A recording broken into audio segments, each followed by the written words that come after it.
Chapter 115. You Can't Escape. Jack's hoarse voice was like the low cry of a deep-sea monster. It penetrated through the walls, shaking Luo Nan's soul body to the point of being slightly shaken. Was this guy really a burner? Based on the information that Luo Nan knew, burners were not like this. At the very least, the burners under Yen Hong's archetype formatting theory were not like this. Otherwise, there would be no need for the deep blue platform or the exoskeleton armor. He could just modify his entire body. However, what Jack had displayed was indeed the power of the format of fire. In the next second, the thick and heavy walls of the training room rumbled and violently deformed. A hole had been blasted open in the center, and cracks spread out like a spider web. Jack's training room was located in the middle of the 141st floor.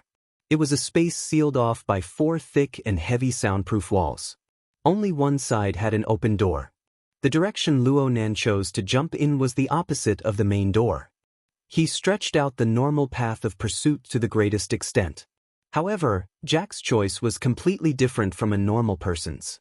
Using Jack as a reference, Luo Nan was actually really affected by the human mindset.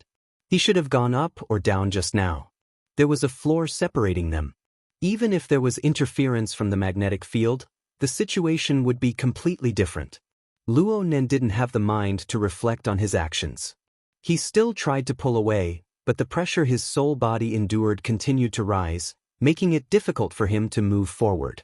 Hell, even the military's burners, with the support of their exoskeleton armor, didn't have this kind of power. The wall exploded with a bang following another heavy strike. Jack walked out with large strides. His naked eye and bionic eye locked firmly onto Luo Nan's position.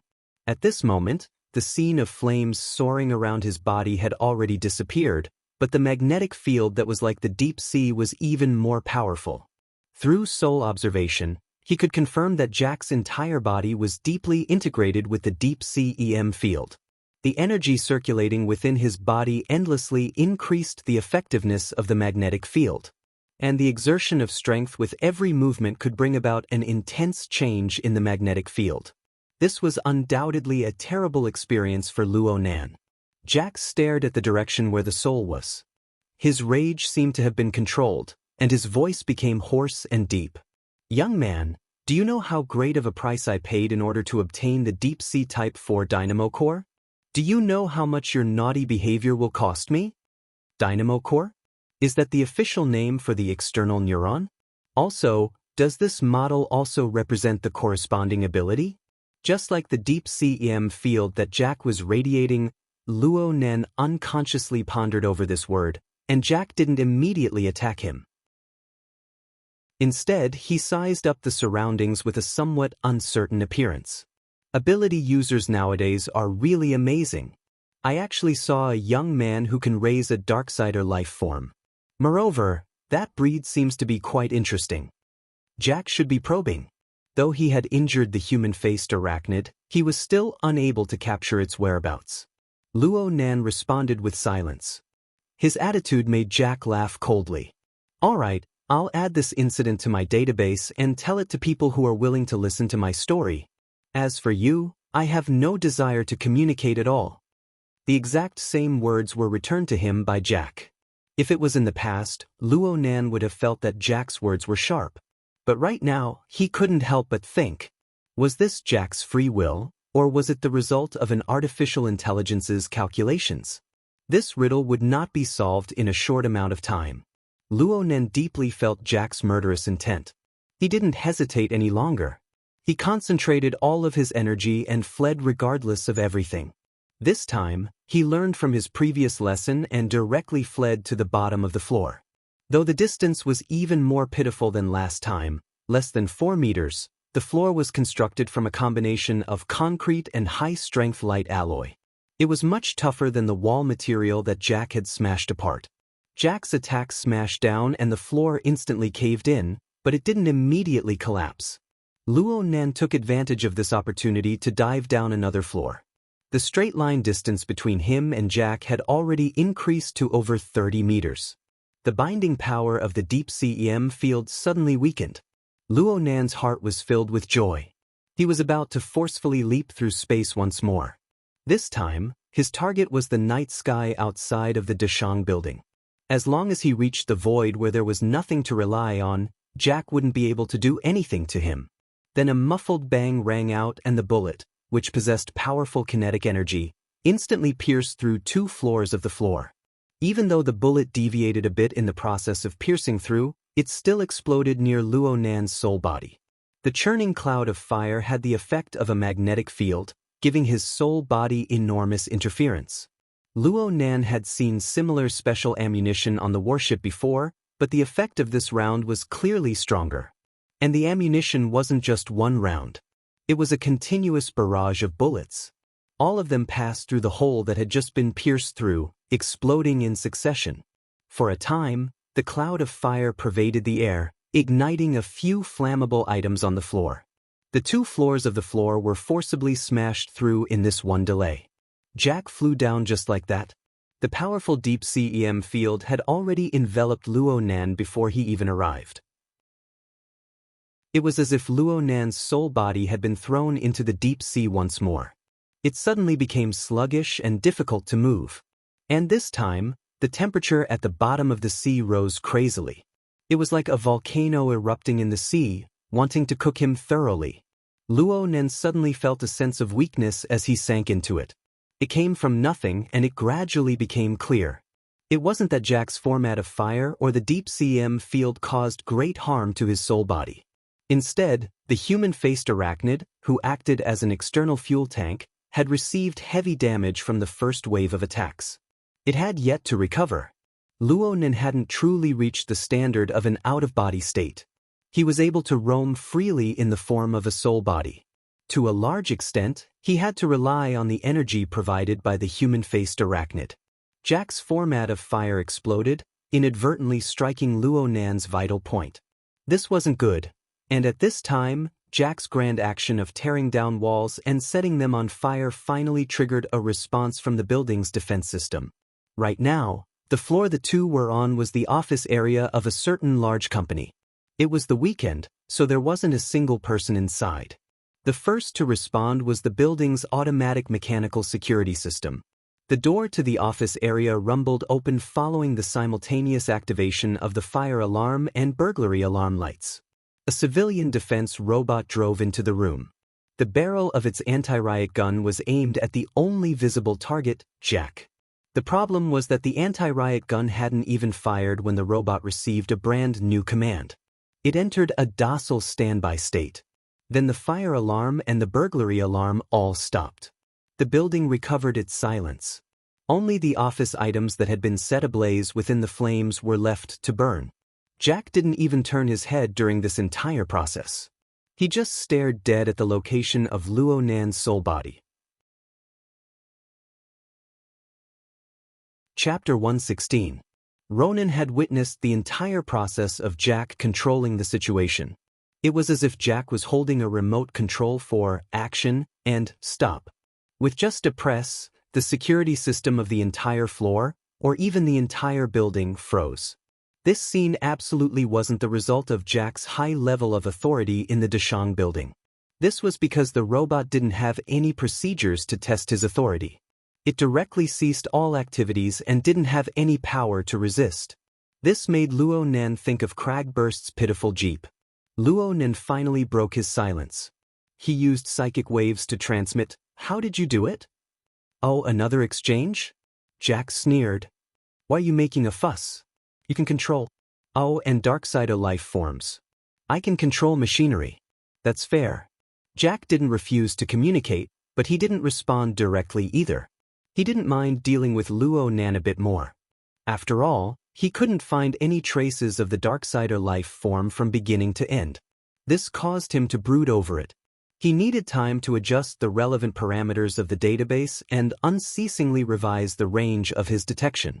Luo Nan could more or less guess what Jack was doing.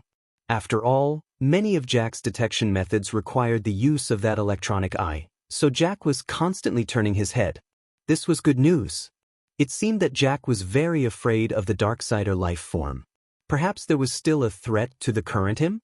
Luo Nan secretly paid attention to this, But right now a large portion of his mind couldn't help drifting in the direction of controlling machinery. Jack and Yen Yonghua's previous actions reminded him of another similar example. Gear's underground laboratory. To put it more bluntly, the external neuron. Luo Nan could confirm that the thread in Jack's brain was indeed the external neuron. It was also the dynamo core that Luo Nan spoke of. It was this product that seemed to surpass the technology of Earth that allowed it to bypass all authority and directly control all information devices, manipulating them at will. And now, new facts told him that other than the aforementioned functions, this thing was also the key to the burner and format of fire. Such a strange creation had actually accompanied him for 5 years, and it was mailed to him by that coward. What did that mean? What did that mean? It was hard for Luo Nan to divert his attention to ponder over this matter during the violent storm of pursuit and escape. Now that he had the slightest bit of time, the relevant thoughts were like heart-devouring bugs, gnawing and grinding in his heart. External neuron?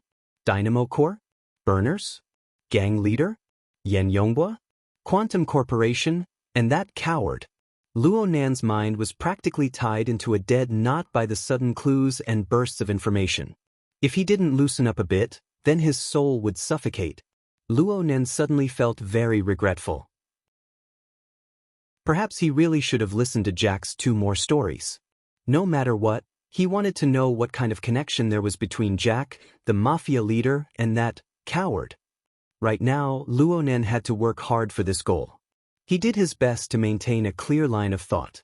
He used psychic waves to transmit information as slowly as possible to probe Jack's reaction. Controlling machines at will? You don't have that ability. Otherwise, you wouldn't be hiding in the recycle stratum as a mafia boss. Instead, you'd be running out to do whatever you want. Jack laughed hoarsely. Are you trying to provoke me? Kid, you've already succeeded before, so you don't have to worry about how you die. I admit that you have the ability to kill me. After all, you are already a burner. What? Did I say something wrong? Luo Nan saw Jack grin from the corner of his mouth. The sarcasm within was thick. Jack shrugged his shoulders. It's nothing. People always have the right to be ignorant. I don't have the obligation to correct them.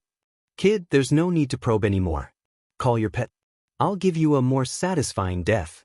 Luo Nan would be stupid to listen to Jack's words.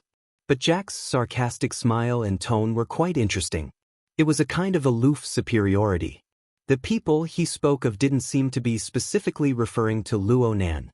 Instead, it was an unbridled map cannon. It was brimming with the flavor of everyone in the world is drunk, but I am the only sober one. Luo Nan remembered that a considerable portion of Jack's high-level mental activity originated from the data template of the nucleus. In a certain sense, Jack was more real than any normal person. Then where did this sense of superiority come from? Luo Nan sized up Jack once more.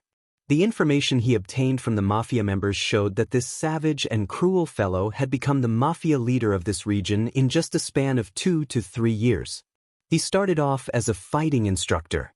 He used the bloody 70% elimination rule to rapidly become an important figure in the fighting arena. Then he became a referee, a host, a partner, and finally became the chief spokesperson of the fighting arena's mafia power. His abilities overflowed as a mafia leader, but this didn't mean that he was the same in other areas. Then, it's the metal beetle, right? Luo Nan suddenly spoke up and went straight to the point. Jack was a bit startled, then he laughed. Are you still going to be angry, young man? Luo Nan ignored Jack's interference. His thoughts were so certain that everything that happened within Jack's body was exposed to the prying eyes of the human-faced arachnid. Yen Yonghua used it to control our jeep and then you came over to deal with it. But you're clearly more interested in the metal beetle itself. Oh, the metal beetle is too unprofessional. You call it the dynamo core? The Deep Sea Type 4 dynamo core. It's a mystical device that allows ordinary altered humans to possess abilities similar to a burner. Jack was silent for a moment. The dark red electronic eyes that had been searching for the human-faced arachnid turned back to stare at the blurry figure of Luo Nan's soul body. You're trying to display your own intelligence? But we don't recruit new people here. The intensity of the deep sea EM field continued to increase as Jack spoke. Luo Nan's soul body felt even worse. From Luo Nan's perspective, the most important thing to do right now was to break free from Jack's control as quickly as possible and flee far away. However, the spiritual light gushing out from his mind interweaved into sections of thought. Under the pressure of the outside world, he pieced them together and advanced layer by layer. He was unwilling to interrupt this process. The dynamo core is very precious to you, so Yen Yongbo will use it to pay you. But looking at the model number, this should be a product that has already been put into production. At the very least, it's a trial production series of products. The only ones who possess this kind of manufacturing ability and are closely related to the burner are Quantum Corporation and their related powers. Luo Nan's brain power operated. It had certainly reached the pinnacle of his 15 years of life. He didn't directly converse with Jack. Instead, he endlessly tossed out a few bait in his words. At the same time, he earnestly observed all of Jack's reactions, using them to revise his own inferences. Of course, there's also you. You're an altered human, but you don't come from the military. You just happen to be so adaptable to the burner's abilities. The number of people in this world who can do this can be counted on one hand. So I believe that you also come from Quantum Corporation and that you've always worked for the apex technology company of this earth.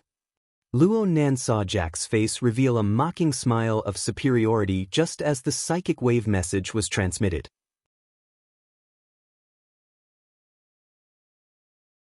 Chapter 117. Seeing Jack's expression, Luo Nan seemed to be able to hear his main body's heart skip a beat. He had deliberately added the modifier phrase, Earth's top technology company, in order to probe into Jack's relationship with Quantum Corporation. He had thought of many reactions beforehand, but he never imagined that Jack would bring this smile over. Even the curve of Jack's mouth was exactly the same.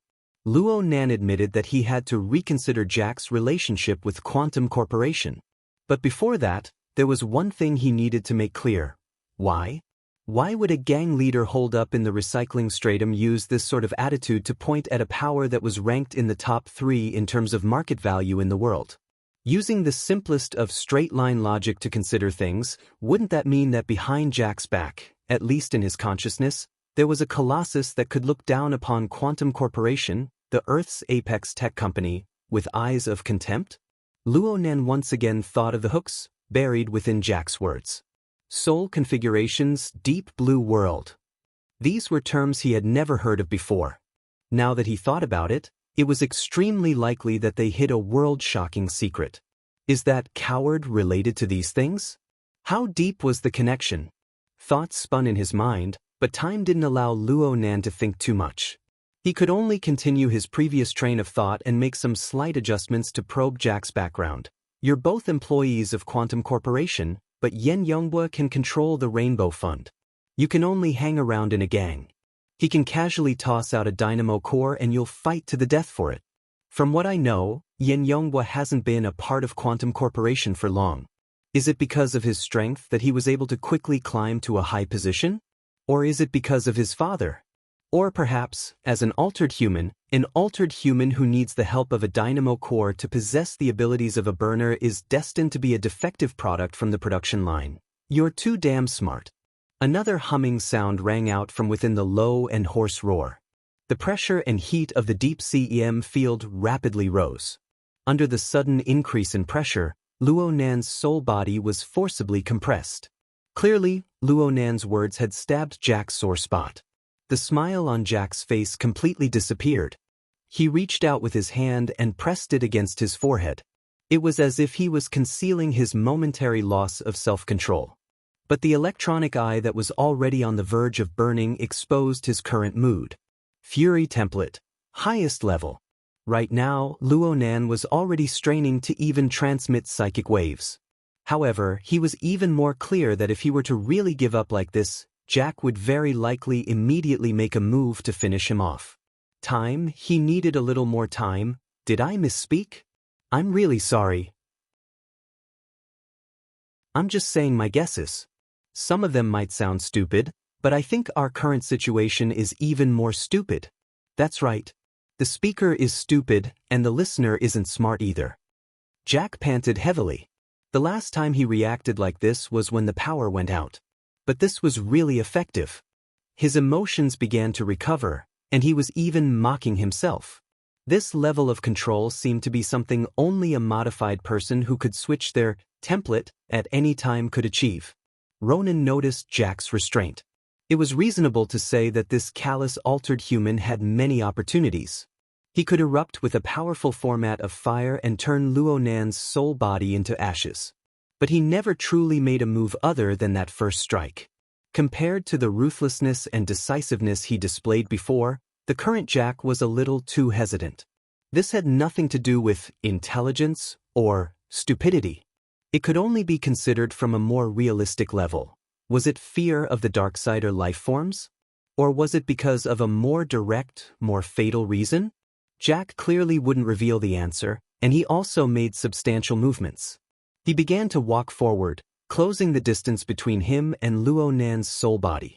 As the distance shrunk, the pressure of the magnetic field increased exponentially. Luo Nan tried to retreat, but the results were minimal. Jack revealed a smile once more. I've heard back in the deep blue world that it's possible to use the powerful magnetic field of the dynamo core to confine and capture souls, and even Darksider life forms. Right now, I can give it a try. The deep blue world? Luo Nan's first thought was actually the information that came from far beyond the heavens. He only truly reacted in the next moment. Jack actually wanted to capture him alive? Yes, looking at the increasing pressure of the magnetic field, Jack really did have this kind of plan. Compared to the beginning, Luo Nan's soul body had already shrunk by more than 2 times. If this continued, he would probably become the legendary 1-inch mage, someone who could be needed by anyone. Luo Nan was already unable to think of anything else. He concentrated all of his energy, wanting to make his soul body move once more. But at this time, the only thing that could move his entire body was the heavily chained crow, which had been circulating without end from beginning to end. Chains? Luo Nan's thoughts were still unclear when the vibrating amplitude of the heavily chained crow suddenly increased. But this wasn't an internal force, it was an external impact. A sharp hissing sound rang out. A phantom pounced out from the floor below, forcibly colliding into the deep-sea EM field. The impact force on the mental plane actually caused the magnetic field's operation to suddenly stagnate. Luo Nan's soul body was struck by this phantom in the next moment. The phantom tightened and then loosened. Then Luo Nan flew backwards like he was riding on a cloud, escaping from the range of the deep-sea EM field's control. The human-faced arachnid. This malevolent monster had killed its way out when it was needed the most. Its body still carried the vapors of turbid currents of emotions. The heavy injuries from the format of fire could no longer be seen, at least on the surface. Success. Luo Nan's mind relaxed. He flipped over and stood on the back of the human-faced arachnid. He urged this monster, which had just drunk a blood potion, to fly towards the nearest outer wall of the building without turning his head. Jack's heavy and swift footsteps rang out behind him. He was still in pursuit, his speed rapidly increasing. And the large cubicle layout of this floor's office gave him ample space to accelerate. The deep-sea EM field followed Jack's pursuit, moving like a shadow behind Luo Nan and the human-faced arachnid. It was like a silent evil beast, staring fixedly at its prey, wanting to devour it as soon as possible. But in the end, it was useless. A distance of several dozen meters was far too short for a soul body. Luo Nan and the human-faced arachnid directly smashed through the outer wall of the building in the time of a single breath. They flashed again in the interweaving neon lights of the night sky, flying 1,000 meters into the air. Jack charged to the end of the building. His momentum hadn't dissipated yet, so he heavily smashed into the French window. The tempered glass, which was of considerable strength and toughness, exploded with spiderweb cracks in an instant. Unexpectedly, it didn't shatter. But the lightweight alloy that held the 4 sides in place was unable to withstand the impact. The entire French window was peeled off from the wall by Jack, falling rapidly to the ground. Jack used the momentum to dissipate his momentum. He stood at the edge of the empty building and pulled out a thick-barreled handgun. It should be the one that had shot out the military's special ammunition. The muzzle of the gun was aimed at the night sky. But in the end, Jack didn't fire in vain. He just stared coldly at the empty shadow in the night sky. Only after a long while did he turn around and leave.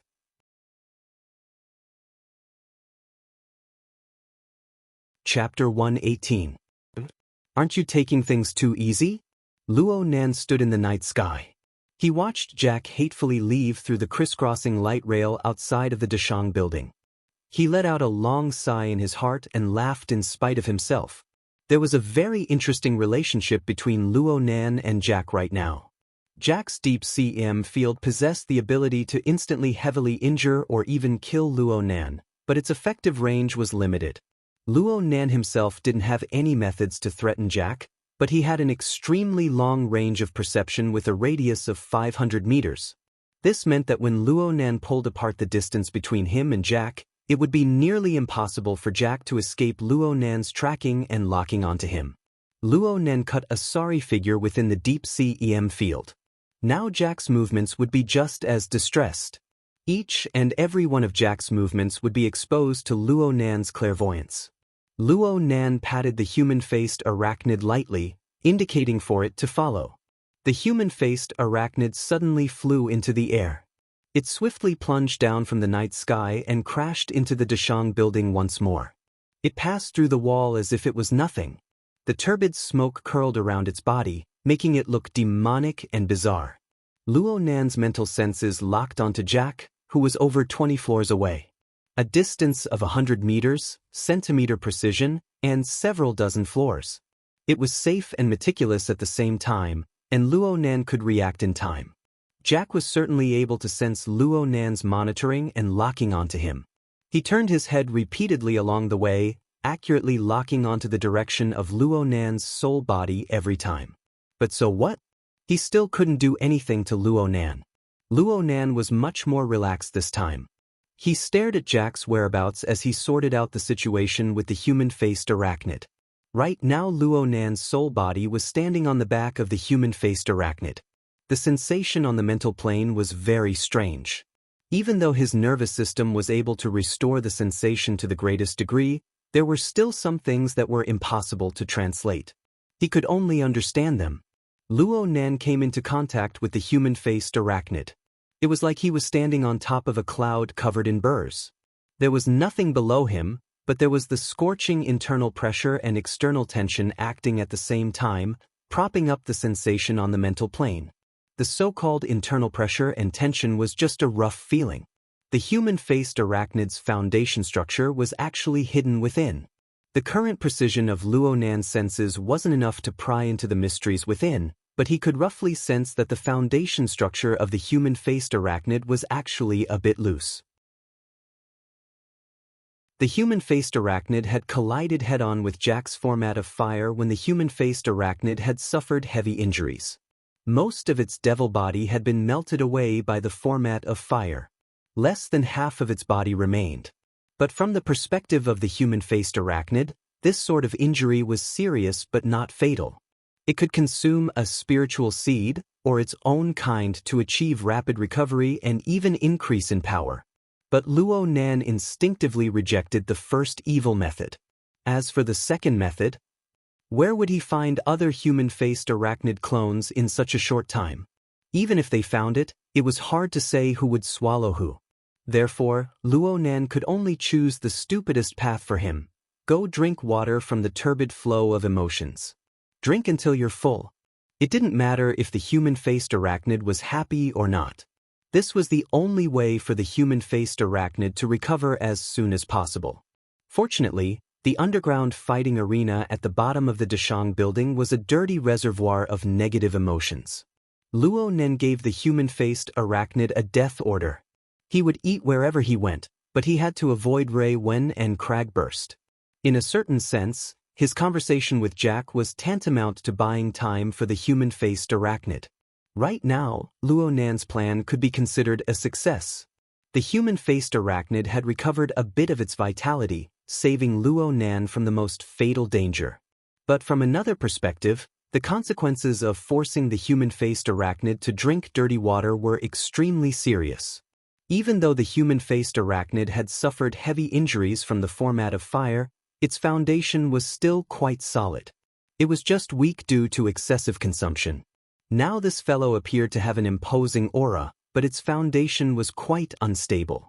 It had dropped by more than one level from its peak, and it wasn't easy to make up for it.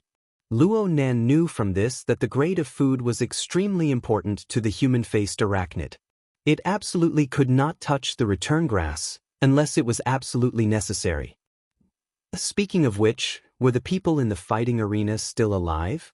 Cragburst's voice came over just as this thought flashed through his mind. Hello, hello. Hello, hello? Scout, did you get disconnected? Nope. From beginning to end, Luo Nan hadn't informed Cragburst that he had come alone to find Jack. On one hand, he didn't want to expose the existence of his soul body. On the other hand, he felt that Rui Wen, who was in the fighting arena, needed Cragburst's attention. He had considered everything thoroughly, but he never thought that he would be faced with such a dangerous situation. It was reasonable to say that with the existence of the Hexaear, the communication between the two should have been unobstructed. The two had even spoken to each other before facing off against Jack head-on. But Cragburst didn't make a sound for a period of time. Now that Luo Nan thought about it, he found it very strange. Luo Nan thought about that dangerous situation. Perhaps Jack's deep CM field had an interference effect. I saw that your crow was smacking its lips. I thought that your spirit attachment time was up. Nope. Wait a moment. Luo Nan controlled the human-faced arachnid to switch to a large angle. He arrived at the middle floor of the Dashang building. He could completely display the advantage of his sensing range here, encompassing the entire Dashang building. The situation of the underground fighting arena entered into Luo Nan's control in an instant. However, paying attention to both sides at the same time was quite a challenge to his energy and observation precision. The situation of the underground fighting arena was somewhat outside of Luo Nan's expectations. Mr. Ma's little darling hadn't been transported over yet. There was only Rui Wen by herself on the fighting arena. But the faces of the several hundred tycoons in the spectator stands were all glowing with health. They were full of energy and they were even more excited. They chatted loudly with their gambling opponents, provoked them, and endlessly increased the stakes. Or they teased the accompanying beauties, handsome men, and even the sexual services provided by the fighting arena.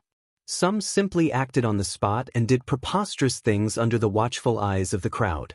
Of course, this could also become a part of the gambling game. Had they really just been swept clean by the human-faced arachnid? They're all crazy.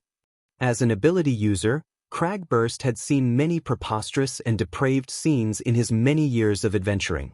But the current situation could be counted on one hand. This is simply some secret order's carnival ceremony. They use all methods to please the demon god. Do you think that there's really an order behind them? I don't know.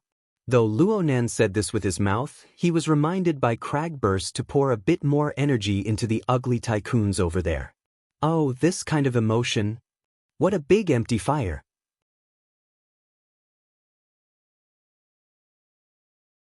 Chapter 119. The human-faced arachnid was a first-rate looter and arsonist. Luo Nan was certain that the human-faced arachnid had just swept through this place wantonly. It was not an exaggeration to say that it had sucked the marrow from the bones. But during this process, the human-faced arachnid displayed its outstanding looting techniques. It swallowed the negative emotions and the corresponding energy and vitality.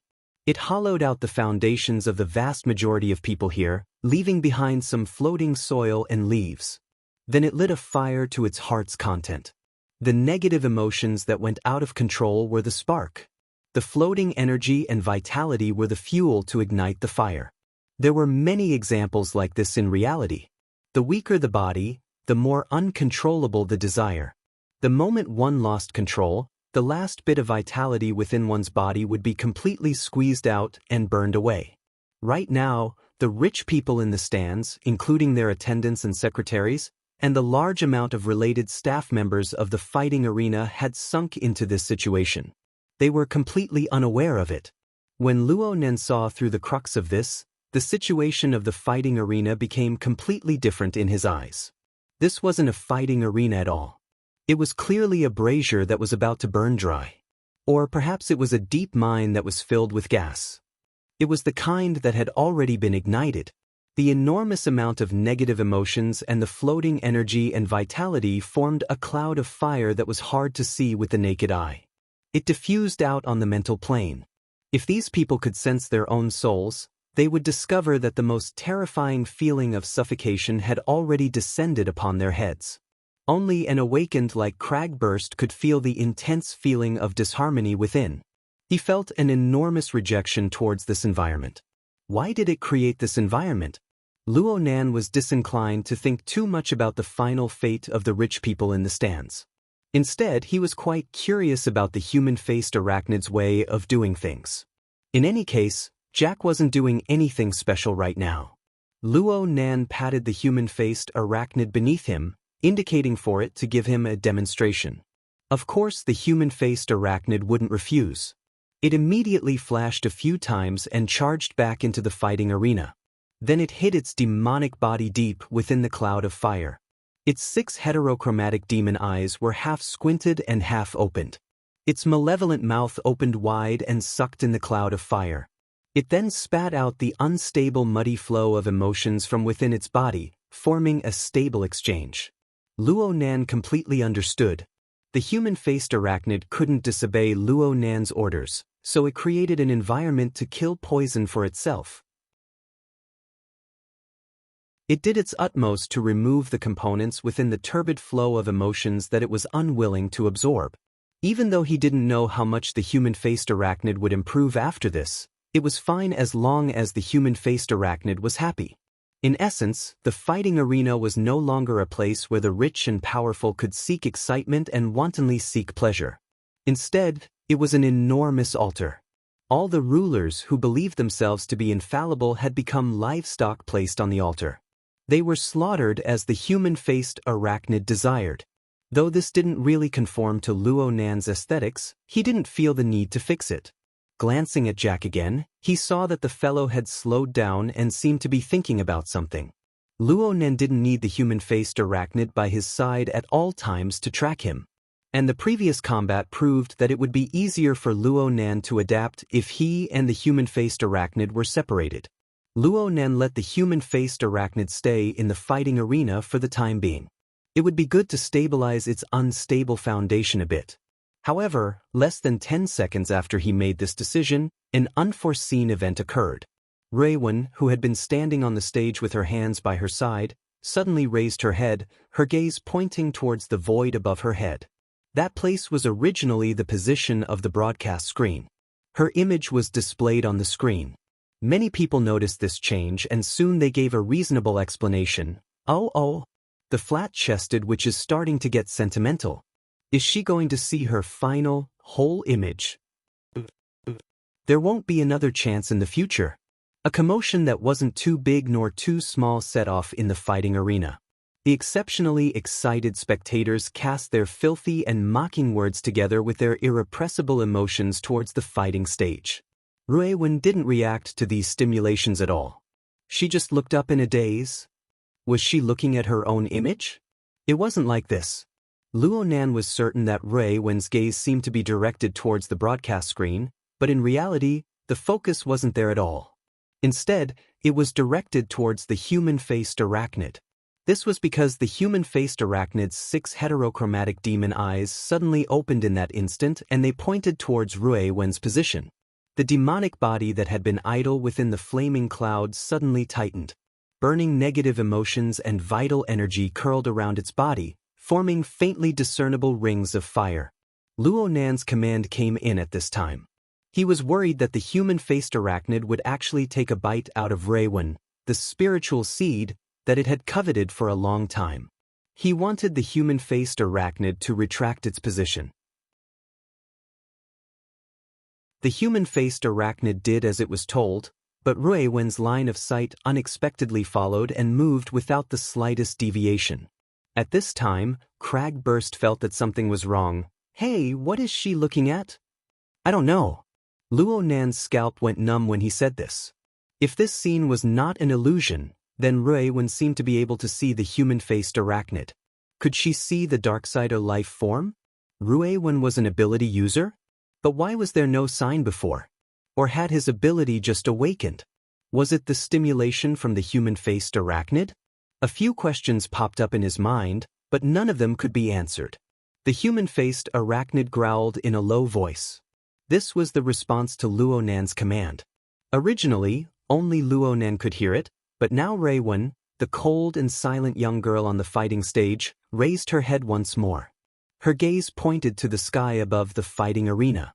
Luo Nan would be at the end of the line of sight if it extended its line of sight to approximately 300 meters.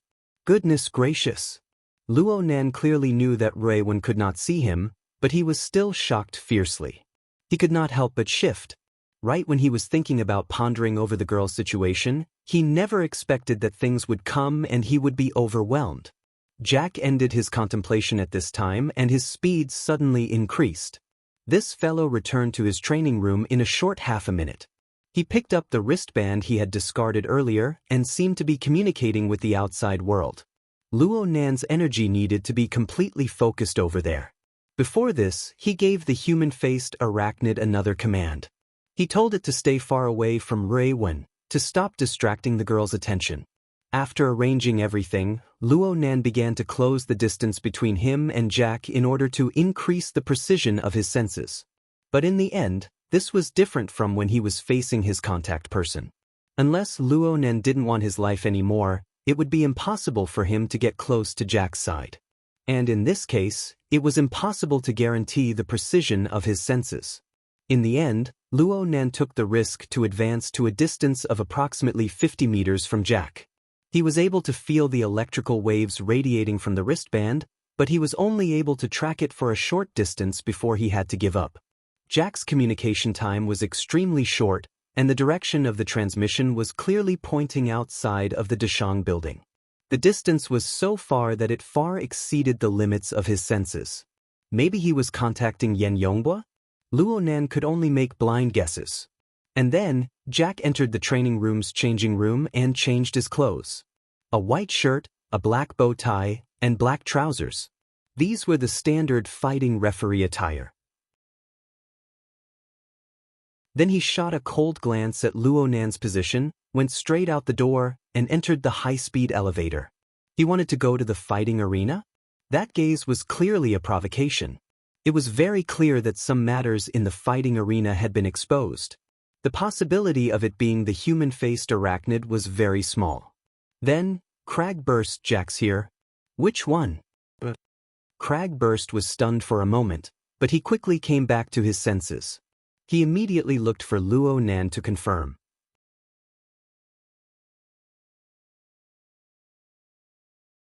Chapter 120. This was a rebellion. Luo Nan flew into a sudden rage. The heavily chained crow shook, forcefully pulling the human-faced arachnid back. The human-faced arachnid's body let out a hissing shriek as the fire cloud collapsed and dispersed. It was clear that it had suffered greatly. The human-faced arachnid's reaction was so miserable that it slightly dampened Luo Nan's anger. It seemed that his control over the human-faced arachnid hadn't lost its effectiveness. He thought about how this fellow had just saved his life, and his heart softened. Moreover, what was the use of being angry at this kind of person who had no intelligence and only acted on instinct? Luo Nan was baffled.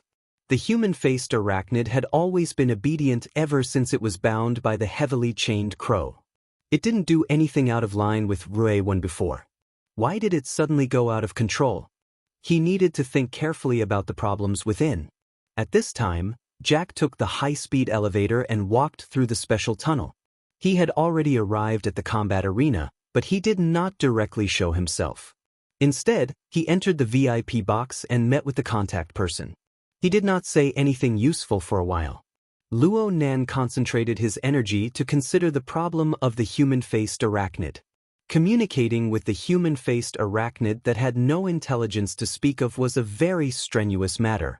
It wouldn't tell Luo Nan what it was thinking.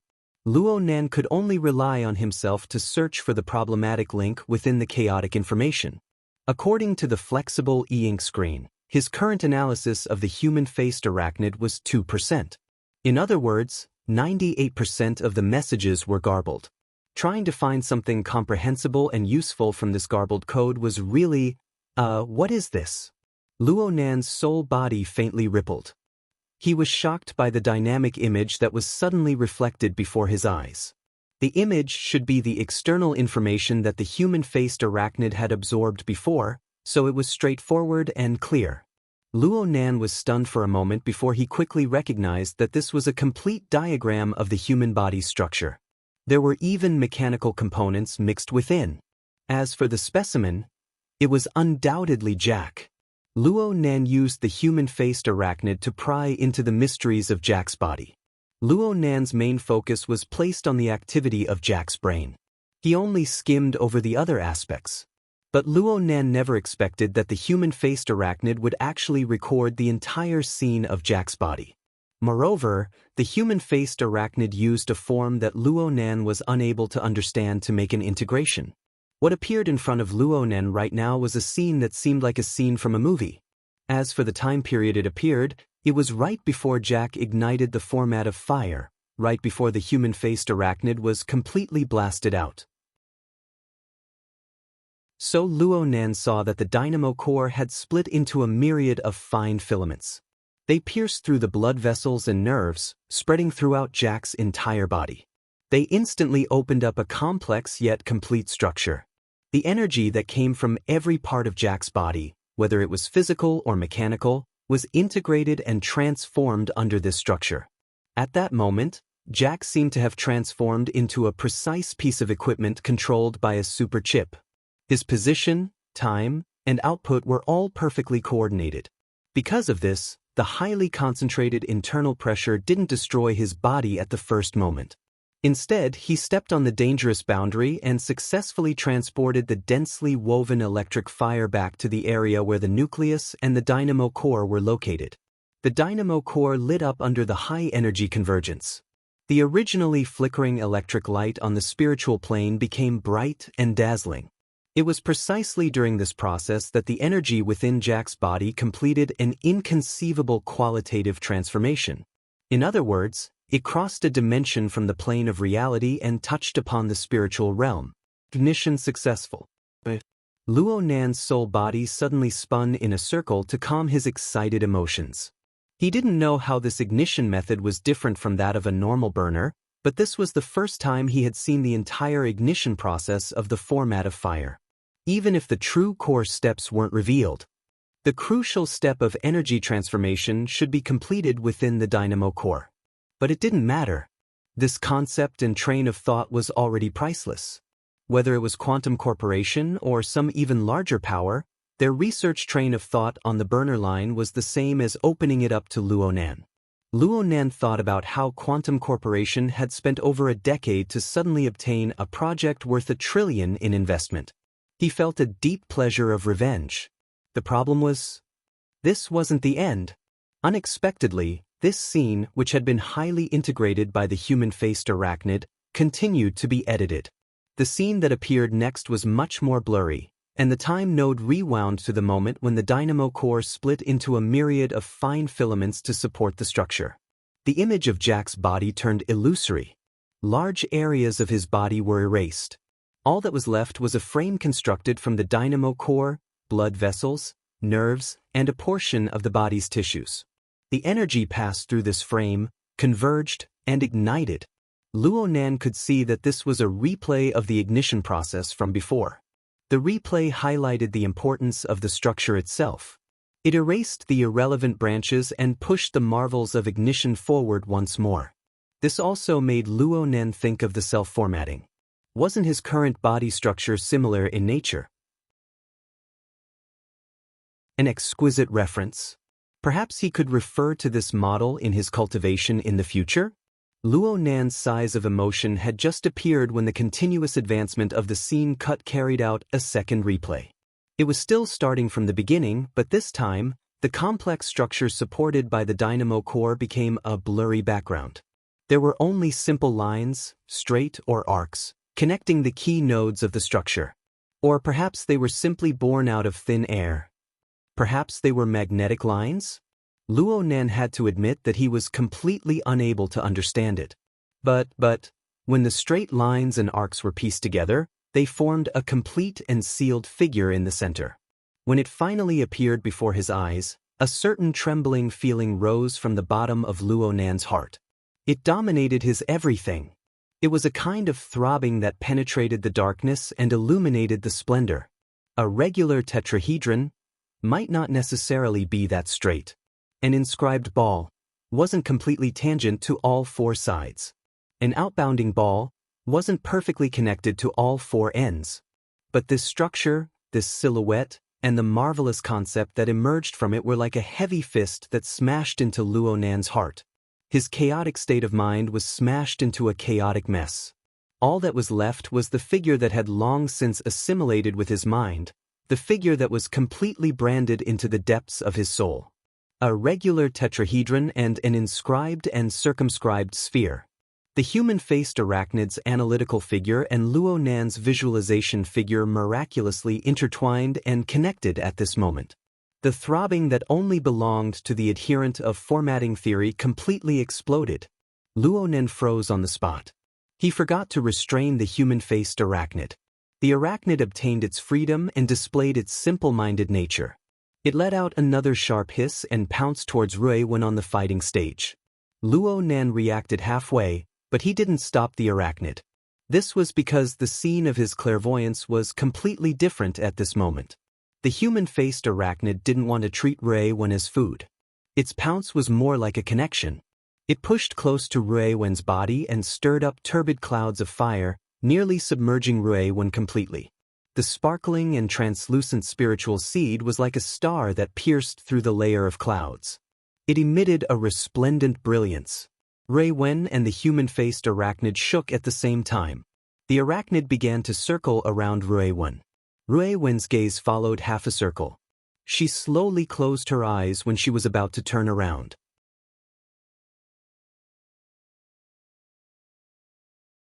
Chapter 121. The shape of a circle is still too abstract. I need to be more concrete. Luo Nan stared fixedly at the fighting stage. He looked at the special connection between the human-faced arachnid and Ruiwen. At the same time, the spectators on the stands were also watching. All they saw was Ruiwen's closed eyes. For this reason, they ridiculed, mocked, and cursed from the stands. They used all the filthy words they could to release the pressure and emotions they had accumulated in their daily lives. They released the sense of accomplishment and superiority that came from dictating the life and death of others. But in essence, they were a bunch of blind people, a bunch of stupid pigs and sheep that were still cheering happily on the altar. What they didn't know was that with every obscenity that came out of their mouths, at the same time as they released their negative emotions, they also ignited their vitality and threw it into the sealed arena, turning into a part of the burning cloud of fire, and ultimately returning to nothingness. Luo Nan had no intention of despising these people. He had witnessed the 2 replays of the human-faced arachnid, and this told him a fact. The visualization diagram was not a mysterious thing that could be explained at any time. It contained a very complicated structure and extremely profound basic principles.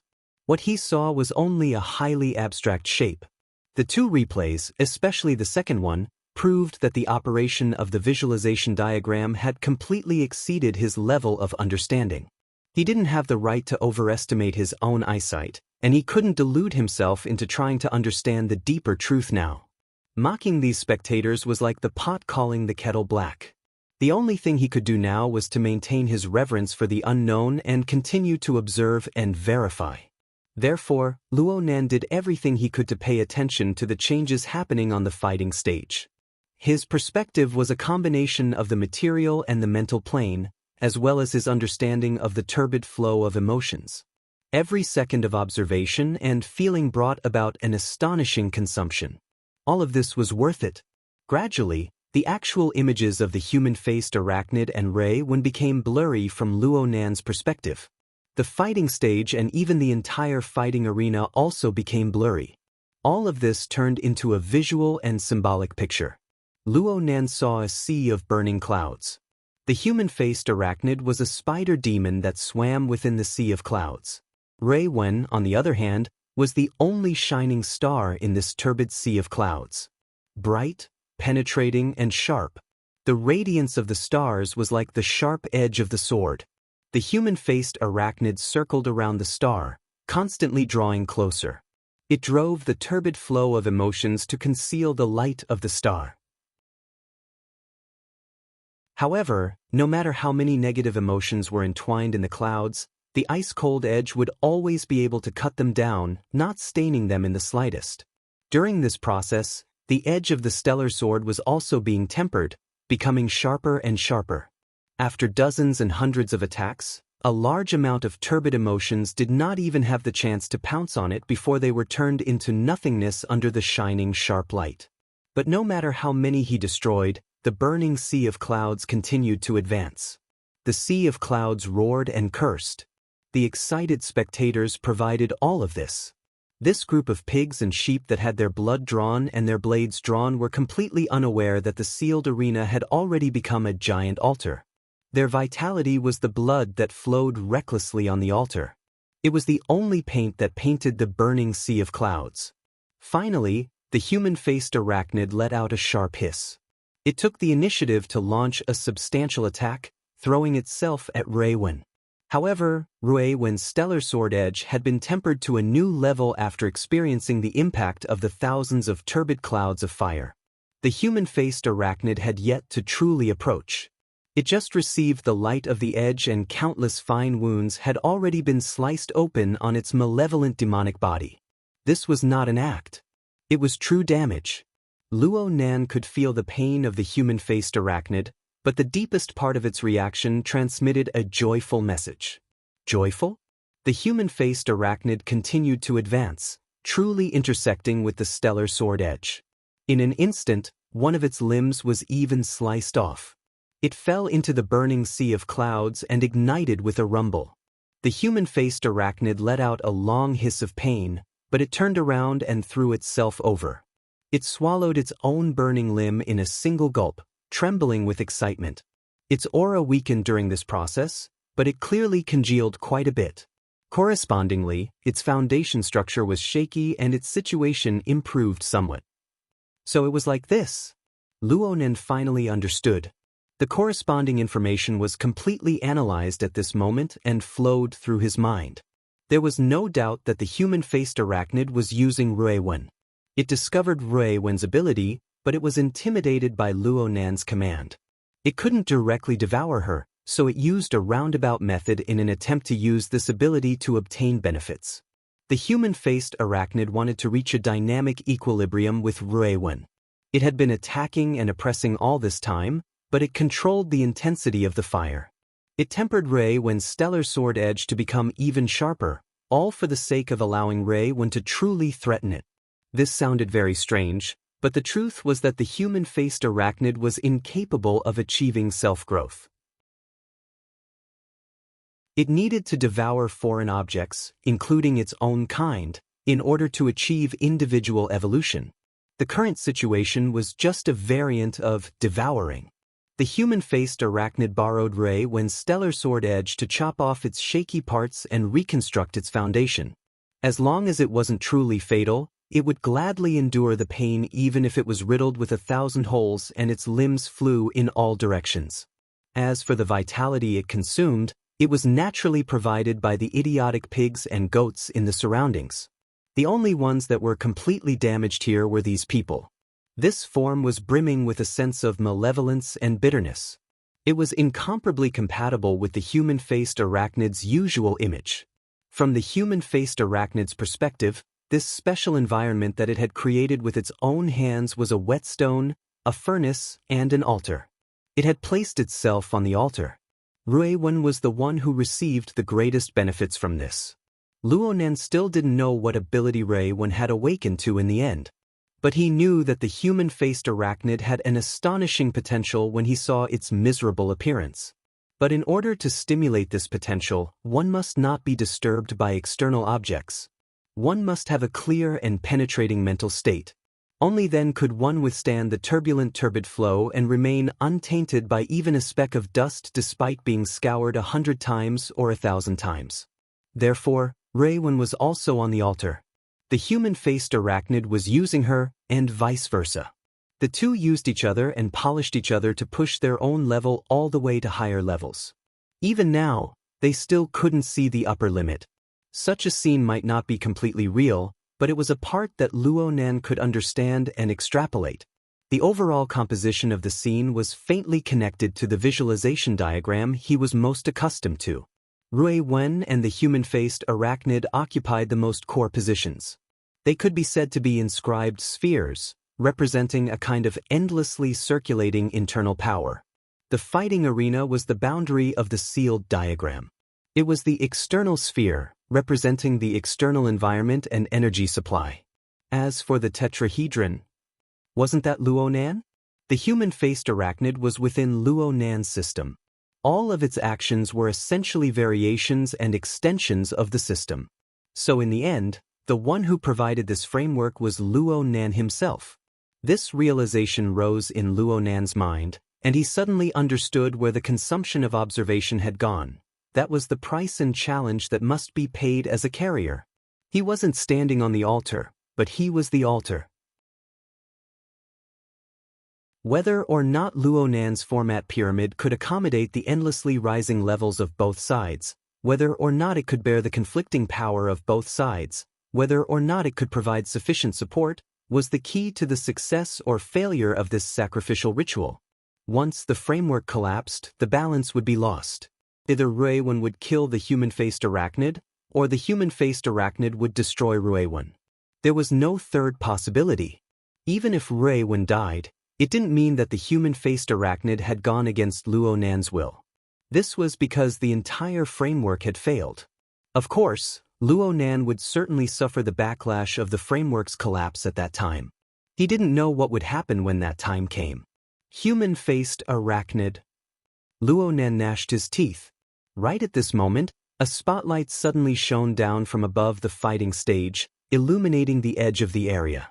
The live DJ played the whistling sound of an airplane skimming through the air at a low altitude. A long wait, a bloody future. The Beast King battle that everyone is looking forward to. Our other protagonist has arrived. The ending sound was a moaning sigh. It was a pretentious posture, but it gently plucked a chord in the hearts of all the spectators. The whistling sound that followed caused the entire fighting arena to shake.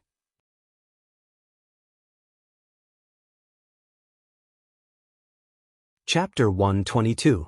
Where the spotlights shone, the ground first sank, then rose up again, and a huge metal box appeared above it. Before it had completely entered the range of the spotlights, they could hear the sound of friction and collision. It was very strange. The metal box was the size of a small container. Its length was close to 6 meters, and its height and width were also more than 2 meters. Compared to the standard boxing ring, its length was very close. When this metal box appeared in front of everyone, the fighting arena was first stifled, and then the shouts from the stands turned into boos and laughter. F***CK, big guy. This physique, is it a brown bear? A Siberian tiger? A black caiman? Shameless enough, vicious enough. Continue to raise the stakes? Can we change the bet? Clearly, the fighting arena's actions had caused some controversy, but most people were still happy to see it happen. They didn't care about the outcome of the bet, they just wanted to see that bloody scene. Of course, it would be better if there was a bit of suspense. A one-sided situation ultimately made people feel that something was missing. At this time, the front of the metal box opened, but nothing came out. Instead, there was a loud ong-ong sound, as well as the sound of an excited collision. The force was not small, but the sound, just as the group of people looked at each other, the entire metal box opened, revealing the situation inside. The audience was stunned. Inside the metal box, there were actually 2 cages about the same size. One was a dark, translucent glass box, and it was impossible to see what was inside. The other was an ordinary-looking iron cage. The fellow running around inside had a long face and tusks, a thick body, thick skin, and iron bones. It was indeed a huge creature, and its strength was not small either, knocking against the iron cage with clanging sounds. This was a wild boar. Alright, from a practical point of view, if 99% of the people in the fighting arena were thrown down and made to face this beast that weighed more than a few hundred kilograms, there would only be death. But the style was not right. What they wanted to see was a shuraba with flesh and blood flying everywhere, not a farce of people chasing each other and bumping into each other. Besides, was any wild boar worthy of making them wait for more than 10 minutes? Boos rang out. It didn't matter which company's boss or which department's official they were during the day. At this moment, all the spectators and gamblers on the stands had completely thrown away their reservations and vented their emotions to their heart's content. Whoever they didn't like, they would boo and scold. Amidst the deafening boos, the DJ did not dare to make a sound. On the boxing stage, Ruewen still stood quietly with her eyes closed. Below the boxing ring, the front of the black glass box next to the iron cage silently opened. The box was still pitch black and didn't reveal anything. However, the wild boar that had been restless in the iron cage on the other side suddenly screeched, as if someone had stabbed a butcher's knife into its stomach. The boos in the arena were forcibly cut off by this ear-piercing cry, and then the crowd of spectators saw the wild boar in the cage desperately trying to get out. The collision was so fierce that it actually caused the entire iron cage to shift. The two parallel boxes were forcibly pulled apart by almost 3 meters until they crashed into the boxing ring. They continued to exert force, causing the boxing ring to rumble. What the hell? Luonan was a bit annoyed and a bit anxious. The sacrificial ritual had reached a critical moment. Countless lines appeared within the burning sea of clouds, building an even more exquisite structure. It was created by the human-faced arachnid's valiant instincts. Profound and unfathomable laws and principles were contained within. Luonan didn't try to analyze it. The human-faced arachnid surpassed him in terms of level. There was no meaning in forcefully deciphering it. The only thing he could do right now was to maintain the framework of the sacrificial altar, to make it maintain stability. He was doing quite well right now, and the two people on the sacrificial altar were doing quite well as well. The play of tricks in the fighting arena just now had caused the supply of turbid emotions to be a bit scattered. That wasn't a big deal. Blindly using a fierce fire might not be able to cook rice. The slower the fire, the better the cooking would be. This bunch of idiots, pigs and sheep, they were simply hammering nails into their own coffins. But at this time, the wild boar crazily rammed into the boxing ring, and the interference from the outside world suddenly increased. The human-faced arachnid wasn't a big deal, but Luonan was really worried that Ruewen would get distracted. While Luonan was worried, the crowd of spectators were in high spirits. Oh, what a trick! Deliberately setting up suspense and suppressing one's desires had been used many times. This was what the spectators loved the most. Their minds were firmly hooked, and the sounds of booing and cursing completely disappeared. The fighting arena actually became quite a bit quieter. Something finally came out from the black glass box at this time. A long forked tongue stuck to the ground. It flickered in and out, and trillions of sensory cells replaced the functions of eyes and nose on its rough surface to detect the outside environment. Snake or lizard? Hurry up and start. Hurry up and show your head. It seemed to feel the restless emotions of the outside world. The thing in the glass box finally stuck its long and narrow head out. It looked to be of the lizard type. But the spectators felt that something was wrong halfway through. This head was nearly 2 meters long, right? Its head was mainly occupied by a long, narrow, and deep gaping mouth. Its front end was practically reaching the iron cage beneath the boxing ring. The pitiful wild boar was about to bring the cage and jump onto the stage. The length of the body was calculated from the length of the head. How could the glass box hold it? In reality, the flexible body that seemed to be swimming in the air extended out a full 4 meters in length. There was still a tail that hadn't come out yet. The mouth occupied half the length of the body that was revealed. This made its external appearance look closer to that of a crocodile, but it was much taller. Its 4 limbs were extremely thick and solid, supporting its belly far off the ground. Its forked tongue still hung down, sticking to the ground as it flicked in and out. It looked strange and cautious. What was this thing? Just as Luo Nan was puzzled, Cragburst let out a low roar. "Seat and be." Before the coarse curses could fall, the monster's 2-meter-long mouth opened wide without any warning. Thousands of dense, cold, and sharp teeth lined up in 4 rows. The camera faithfully recorded the scene, and a close-up shot was made through the broadcast screen. The scene was clearly displayed before everyone's eyes. The entire arena sucked in a breath of cold air. Protruding forward, biting, closing, swallowing. The monster performed a series of concise movements like this, and a glaring bloody light sprayed out in front of it. The wild boar that weighed several hundred kilograms, including the solid iron cage that surrounded it, was suddenly cut in half. It was swallowed by the monster in one gulp. Screams rang out from all directions. A rare situation of half being quiet and half being hysterical appeared in the entire fighting arena. And at this time, the enormous broadcast screen above the fighting arena was retracted, causing the area above the fighting arena to be even more spacious. Then a maglev-type floating platform descended from the opening in the upper level of the fighting arena. There were no handrails, nor were there any fences. Jack stood steadily atop the platform. He wore a white shirt, black trousers, and a black bow tie. He was the standard attire of a referee, but he looked down from above. His face was expressionless, and he turned a blind eye to the strange situation in the fighting arena. He raised his hands slightly and separated them to 2 sides. One side represented Rui Wen, who was standing silently. The other side represented the brutal monster that was swallowing its food. He spoke with a calm and emotionless tone. "Marauder, Ruin. Mutant, Great Maw Basilisk. Beast King battle, begin." Mutant? Was it really a freaking mutant?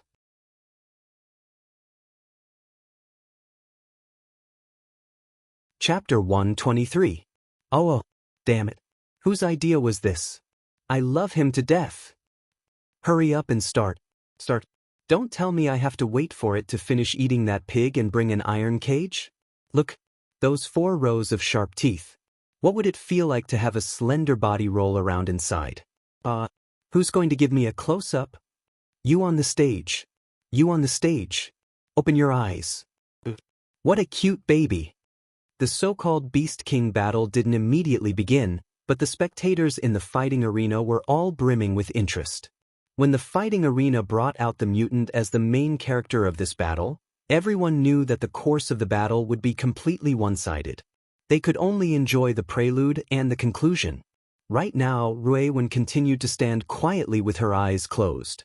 This was already the best posture to maintain suspense. Some people were really worried that this flat-chested witch would witness the terror of the Great Maw Basilisk with her own eyes. This fight would turn into a hunting show for the mutant early on. "Seat him be. Seat him be." Cragburst spat out obscenities as he extended his hand to touch the transparent protective wall in front of him. Right now he had to break through this obstacle in order to rescue Rui Wen from the jaws of the mutant. Giving him 8 to 10 punches was obviously not a problem, but this required a process. If by any chance the Great Maw Basilisk's vicious nature was aroused, then even 10,000 deaths wouldn't be enough to redeem himself. Cragburst was regretting right now. Why didn't he put a stop to this damned road of adjudication earlier? Why did such a dangerous situation occur? Cragburst quickly calculated a few times and confirmed that he needed at least 5 to 7 punches in order to blast open the protective wall. And this was under the premise that the fighting arena's defensive power didn't interfere. The uncertainty was too high. He needed to obtain support. Scout. "I need a bit of time." Cragburst had just spoken when a small map that was clearly drawn at the last minute was sent over from the Psychic Wave Network. It clearly drew a route from his current location to a certain area in the upper levels. Luo Nan's voice transmitted over, "Don't force your way in. Enter from the VIP room. That's where Jack just came from. It's the only shortcut. You still have time. This damned lizard will finish digesting its food." The Great Maw Basilisk only needs 2 minutes to digest its food. Then 2 minutes it is. If it's not enough, then I'll take it. But Cragburst didn't say anything else. He turned around and left. Right now he could only choose to believe in his teammate, and Luo Nan's previous performance was worthy of his trust. Cragburst had just walked into the lounge when Jack's gaze swept over from the skies above the fighting arena. This minute movement was undoubtedly exposed by Luo Nan's mental senses. Luo Nan's mind jolted, but he recalled the most important information. He rushed to warn Cragburst, "Pay attention. Jack has discovered you. He's a burner. It has a kind of controlling magnetic field, and its strength is not to be underestimated." Understood. Cragburst was very surprised, but he didn't say anything. Instead, he sped up and ran wildly through the hallway. The mafia guards had spotted him, but no one could stop his assault. Jack, who was on the maglev platform, must have received the relevant information. However, his face was still cold and expressionless. This guy, Luo Nan had heard Jack talk to his contact about the little darling of Mr. Ma's family. Luo Nan had thought that Jack was some sort of ferocious beast. He never thought that Jack would actually be so ruthless and shameless to this extent. A mutant. The current situation was much more dangerous than what Cragburst had observed. The human-faced arachnid and Ray Wen continued to maintain a cruel and fragile balance because the sacrificial ritual was still ongoing. Even though the level of the two sides was pushed higher, Luo Nan didn't know when this would end. As long as the sacrificial ritual wasn't over, Ray Wen wouldn't be able to free herself to face the enemy. The instant collapse of the balance would take her life a step earlier. Right now, the person who was working the hardest in the fighting arena was Luo Nan. He had to maintain the entire framework of the altar from collapsing. He also had to pay attention to the changes in the situation. He had to guide Cragburst's path in time. He also had to lock onto Jack and keep a close eye on the Great Maw Basilisk to prevent any new abnormal movements from occurring. Multitasking. Panoramic mental senses transmitted information from all directions in parallel, forcing him to deal with it. A single mishap could lead to a complete collapse. He didn't know that he was an omniscient god, but he was doing the work of a god. The Great Maw Basilisk's meal was nearing its end. It had swallowed the other half of the wild boar and the iron cage in a short few dozen seconds. Its enormous belly was about to touch the ground, but then it flattened at a speed visible to the eye. The strong acid in its stomach possessed a terrifying digestive ability. The several 100-kilogram wild boar and at least half of the iron cage's weight were digested by the Great Maw Basilisk in a short minute. The relevant energy was infused into the Great Maw Basilisk's entire body, increasing the temperature of the blood by a bit. At this time, its thick double eyelids lifted up. Dark yellow cracks of ice appeared on its enormous eyeballs. It gave people the feeling that it was callous and emotionless. It assessed its surroundings. From the Great Maw Basilisk's perspective, what it hated the most were the noisemakers all around it. But it had already used its tail to test the protective wall during the process of eating. It wasn't easy to break through. In that case, it would give up the hard and make it easy. It would first devour the simple target. This was its only choice. The Great Maw Basilisk stared at its target on the fighting stage. Its long tongue stuck to the ground and sniffed, digging out deeper information. This slender creature actually possessed a certain level of threat. As an apex predator, this was a situation that it absolutely couldn't allow. The Great Maw Basilisk's underdeveloped vocal cords didn't have the ability to raise its voice and roar. But the low growling sound it produced was enough. When the low and deep sound waves spread through the loudspeaker and spread throughout the entire arena, the close-up shots of its icy cold pupils were transmitted to every broadcast screen. The spectators' hearts palpitated for a moment before they excitedly stood up one after another. They raised their arms and shouted, "Adjudicate! Adjudicate! Adjudicate!" The atmosphere in the arena was about to explode. Not for anything else, but for the special term, mutant. In the 30 years after the Third World War, mutants had always occupied the top position of the Earth's food chain. They had firmly trampled the original overlords, humans, beneath their feet.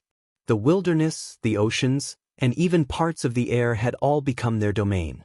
The entire world's population exceeded 10 billion, and they were squeezed into 88 large metropolitan areas. For a time, they were in imminent danger.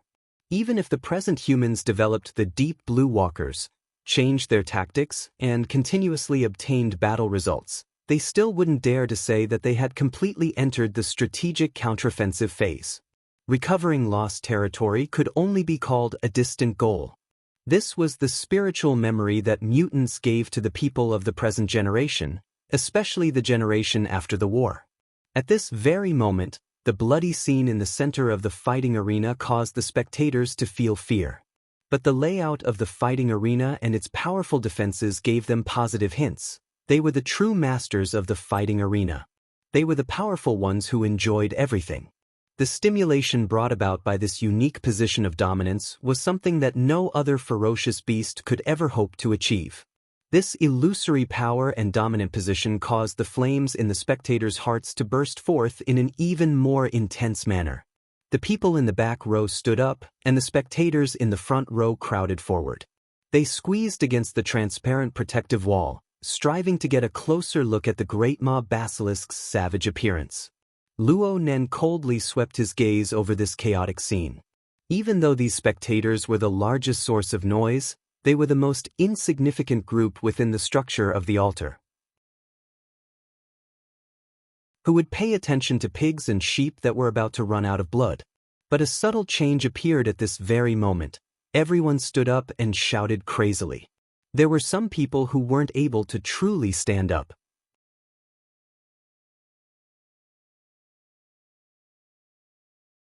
Chapter 124.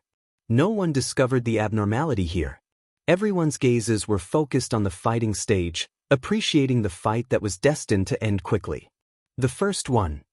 Luo Nan's energy could no longer be divided at this time. He didn't have the strength nor the need to lament over the fading of life. He only sensed that a certain marvelous element was born within the altar as this person's flame of life burned out. The element content was too minute. He couldn't see any obvious changes. But with the first one, there was a second, a third, and many more. The relevant numbers within the range of his mental senses increased without end. The accumulation of the marvelous element didn't increase. It was like the ratio of a certain pigment. It changed from light to intense. This was the color of death. The blood would eventually run dry. The blood was cut open at the same time. Then the corresponding death of exhaustion would arrive at about the same time. The one who collapsed right now was just the first wave. Luo Nan had never thought of killing anyone, just like how he didn't think of saving anyone at this moment. He needed to focus on the framework of the altar. He needed to focus on the subtle changes brought about by the infiltration of the new element. The death of each individual was a challenge to the supply of the burning cloud of fire. However, looking at the overall structure, the addition of the death paint formed a complementary situation where one side was weakened while the other side was strengthened. The latter couldn't provide energy, but it built a new structure within the framework. It was like a bridge, leading the sacrificer to a plane that had never been reached before.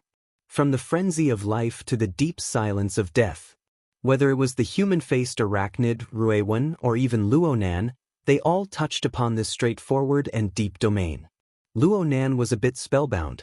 The pressure of information that was about to clog suddenly erased a bit within this deep silence of death. A lot of information had value on the plane of life, but it was meaningless once it entered the domain of death. The blending of life and death was like a filter. It filtered out many things. This could be considered a type of comprehension, but it was only at a very shallow level. Especially when compared to Ruewen.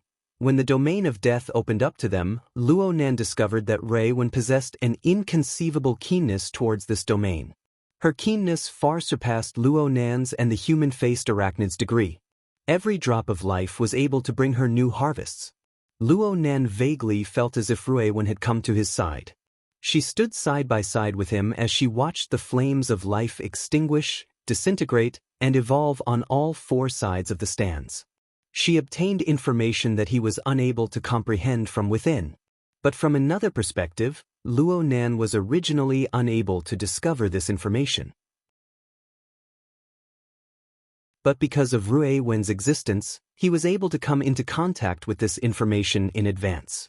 He didn't know what use this had, but one thing was clear: Rui Wen had discovered and utilized the power of death. This was something that the human-faced arachnid was incapable of doing. Because of this, the balance at the center of the altar was suddenly broken. Rui Wen and the human-faced arachnid continued to increase in rank. However, the current situation was that Rui Wen would advance 2 ranks for every rank the human-faced arachnid advanced. In just a few breaths of time, the internal force that sharpened and pushed each other forward was on the verge of collapse. The rules of the sacrificial ceremony were, whoever became the weaker would become the sacrificial offering. The human-faced arachnid let out an ear-piercing screech. This was the situation it had created. It had placed itself on the altar, but in the end, it had become a sacrifice. But its survival instincts drove it to struggle. Even if it was destined to perish, it didn't want to be the first. Luonan watched this scene. He watched the burning cloud of fire grow more and more clamorous. He watched the spectators in the fighting arena shout like a tsunami. He also watched the sharp edge of the starry sky illuminate the gloom, and he watched the spider demon struggle in its death throes.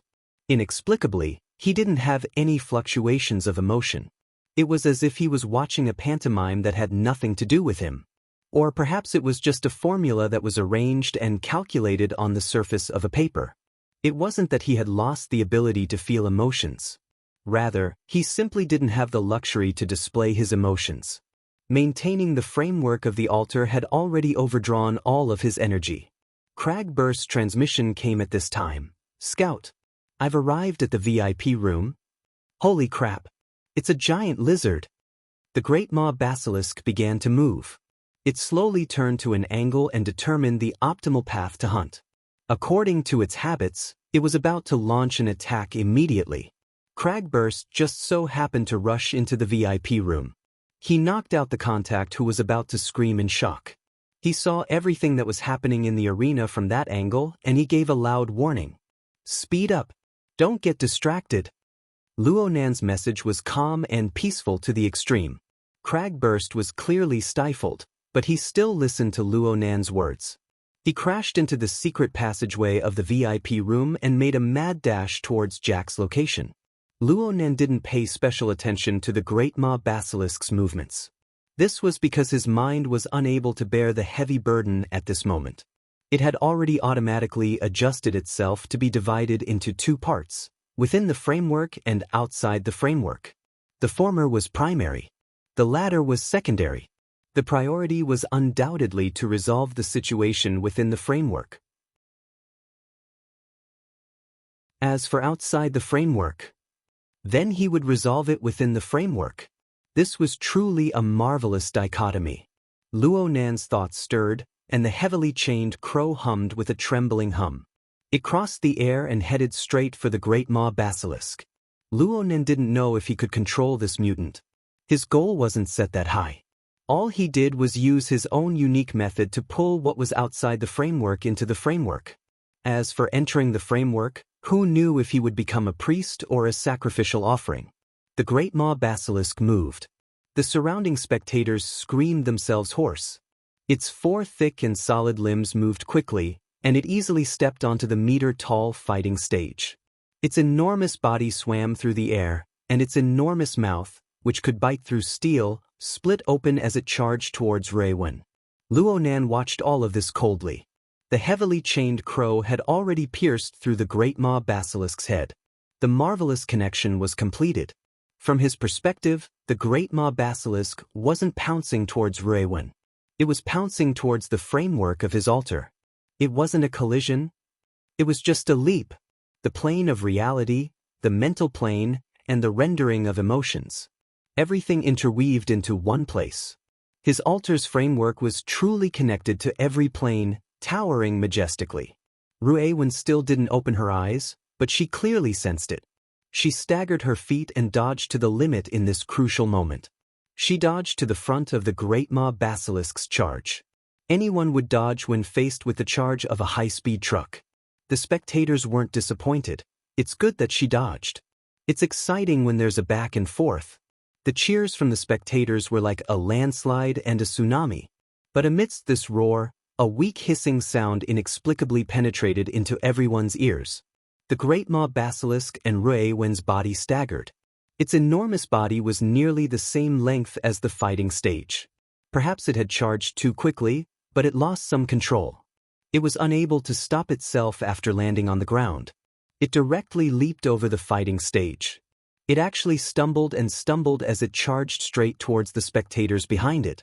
They watched the terrifying mutant charge towards them. They clearly knew that it was impossible for the great maw basilisk to crash into the protective wall, but the spectators closer to the fighting stage, especially the beauties who were responsible for creating the atmosphere, still screamed in a half-real, half-fake manner. But halfway there, the screams became hysterical. The body of the enormous beast, which was over 5 meters long and weighed over 800 kilograms, was black and heavy like steel. Everyone could see it wither at a speed that could be seen by the naked eye. It suddenly shrunk by a size. The bones that supported its body also lost their hardness.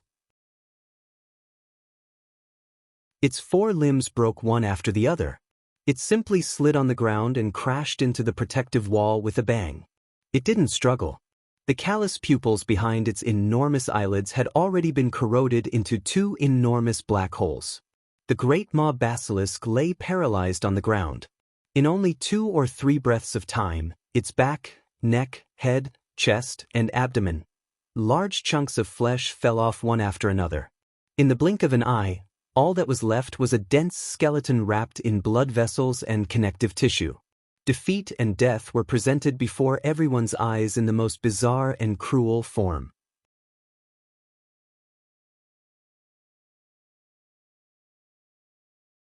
Chapter 125. In the face of sudden stimulation that exceeded the limits of endurance, screaming was perhaps the only way for people to breathe before they suffocated. The exclamations and screams formed a chaotic hurricane that swept through the entire arena. There were more than 5 spectators on the viewing platform directly opposite the great maw basilisk. They couldn't withstand this wave of impact, and their eyes rolled back as they fell to the ground. At this time, the phenomenon of collapsing was no longer an exception. More and more people noticed it, and more people were infected. The arena was equipped with medical personnel, but the incessant cries for help made the limited medical personnel at a loss as to what to do. And when these fragments of information were gathered together, a clear scale was revealed, and a bone-piercing chill descended upon the arena. A shiver ran through everyone. Luo Nan calmly looked down at all of this. In his eyes, death covered life. More and more information lost its meaning, and the framework structure of the altar grew clearer and clearer because of this. To put it bluntly, when the great maw basilisk was led into the altar's frame, regardless of whether it was inside or outside the frame, the entire situation suddenly became clear. Under the framework of the altar, the great maw basilisk's killing intent directly constituted a challenge to Rui Wen. On the material plane, the great maw basilisk's fleshly body was very powerful. It was completely at the level of a running heavy truck. Moreover, it possessed extraordinary flexibility and destructive power. However, on the mental plane, this fellow could only be considered to be at the level of an intelligent beast. On the current level of the altar, there was an insurmountable distance between him and Rui Wen and the human-faced arachnid. Then, as a matter of course, the great maw basilisk was reduced to a target for slaughter. It was also an excellent scapegoat. The human-faced arachnid's struggles were effective. At the juncture of life and death, it practically slaughtered its way into the great maw basilisk's body along with Rui Wen's star edge. The abundant life force of blood, qi, and blood became the best shield and substitute for the human-faced arachnid. The strong pressure that had been accumulating all this time, the iron rules of the sacrificial offerings that were almost certain to die, were all pushed in together and carried by the great maw basilisk. At this moment, the great maw basilisk was the converging point of all the backlash energy. The human-faced arachnid was able to preserve its little life. Even though it had suffered a crushing defeat in the end and had been chopped down a level, it had still made great progress with the addition and subtraction. The only worry was that he was extremely weak and couldn't maintain his demonic body anymore, so he turned back into a demonic symbol to recuperate. The rule of the altar was that the winner takes all. Without a doubt, Ruiwen was the one who benefited the most from the entire sacrificial ceremony.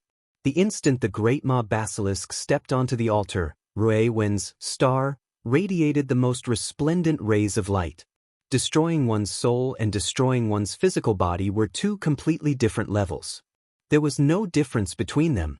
However, in order to destroy both the soul and the physical body at the same time, the only way was to simultaneously interfere with both the physical and mental domains and break through the invisible barrier between the two.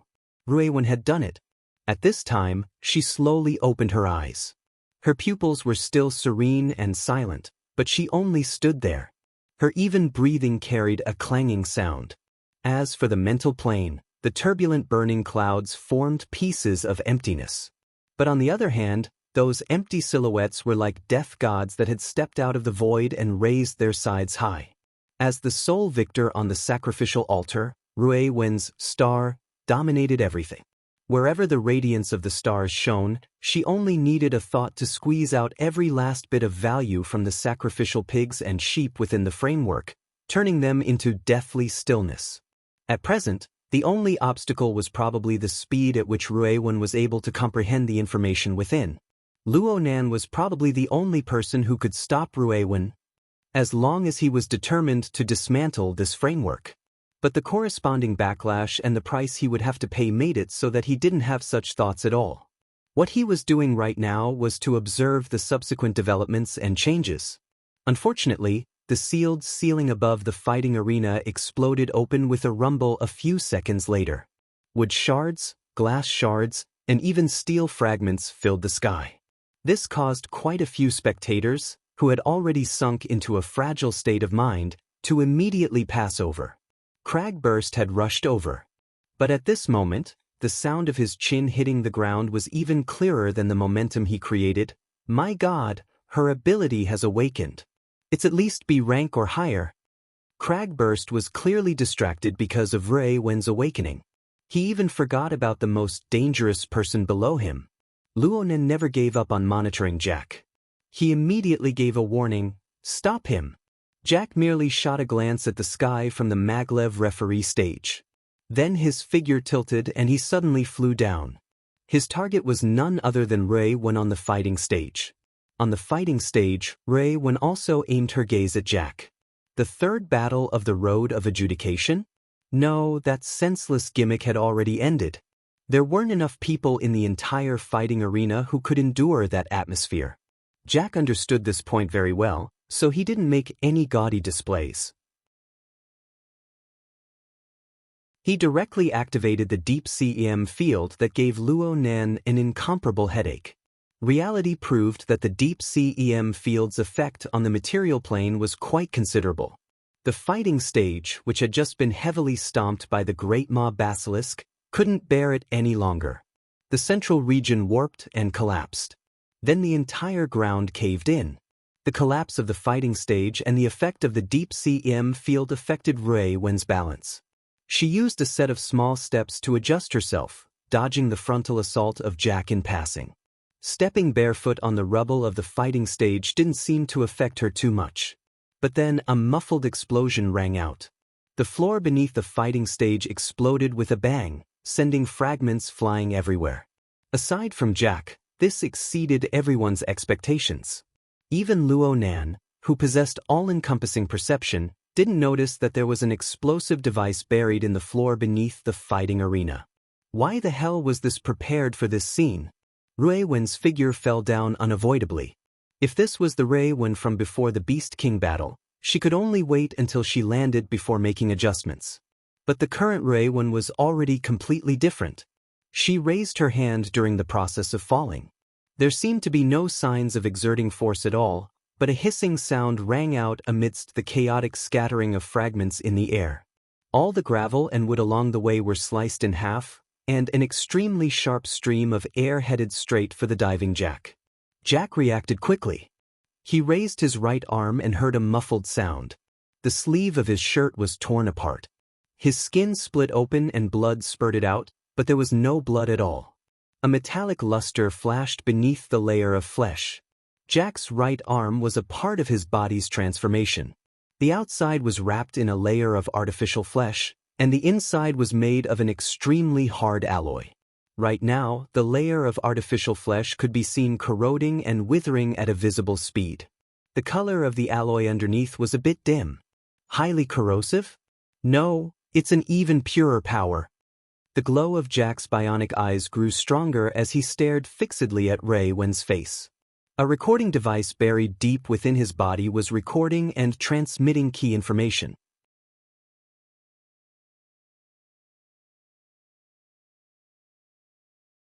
Chapter 126.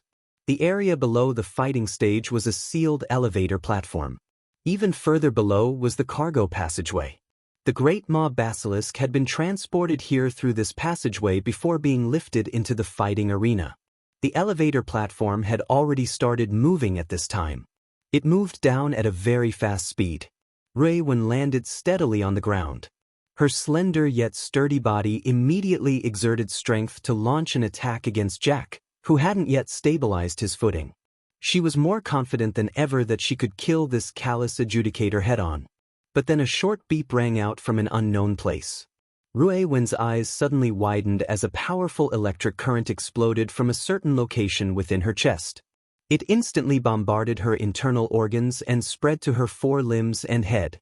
The electric current passed through her nervous system and stimulated her muscles, instantly sending Ray Wen into a rigid state. Her body instantly lost balance and she fell straight toward Jack. "Baby, let's go home." Jack didn't feel the slightest bit surprised.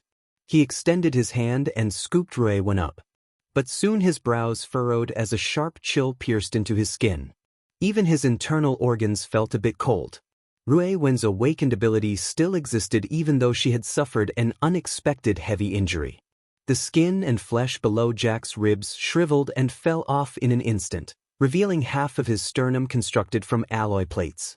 Jack only furrowed his brows in response to this. Another pulse exploded from the depths of Ray Wen's brain in the next moment. This time, it truly erased all of her ability to counterattack and erased her consciousness. Holy crap! Cragburst was only a second late, but he could only watch helplessly as Rui Wen fell into the enemy's hands. He struck out with a fist under his great fury. The sealed elevator platform rumbled and the surface of the platform shook. How could he have known that Jack's face was expressionless? He grabbed the unconscious Rui Wen's legs and swept her over, startling Cragburst into a rush of strength. The upper portion of the cargo passageway was already exposed on one side of the elevator platform. Jack didn't wait for Rui Wen to land. He already grabbed Rui Wen and jumped down. Cragburst didn't even think as he chased after them. But just as he entered the passageway, he saw Jack raise his handgun. Jack pulled the trigger and a rumble exploded within the half-sealed passageway. Unexpectedly, this was a sonic bomb. Cragburst let out a muffled groan as the strengthened sound wave shook his brain. His feet were in a mess, and signs of a concussion had already appeared. Jack wasn't troubled by this. The special structure of his brain allowed him to quickly adjust. But he didn't linger and just ran wildly through the passageway while holding Rui Wen. Luonan asked, "Are you okay?" Cragburst didn't utter a word. He crawled up and chased after him. At first, it was a little shaky, but then it returned to normal. The freight channel could carry containers, so it was very spacious.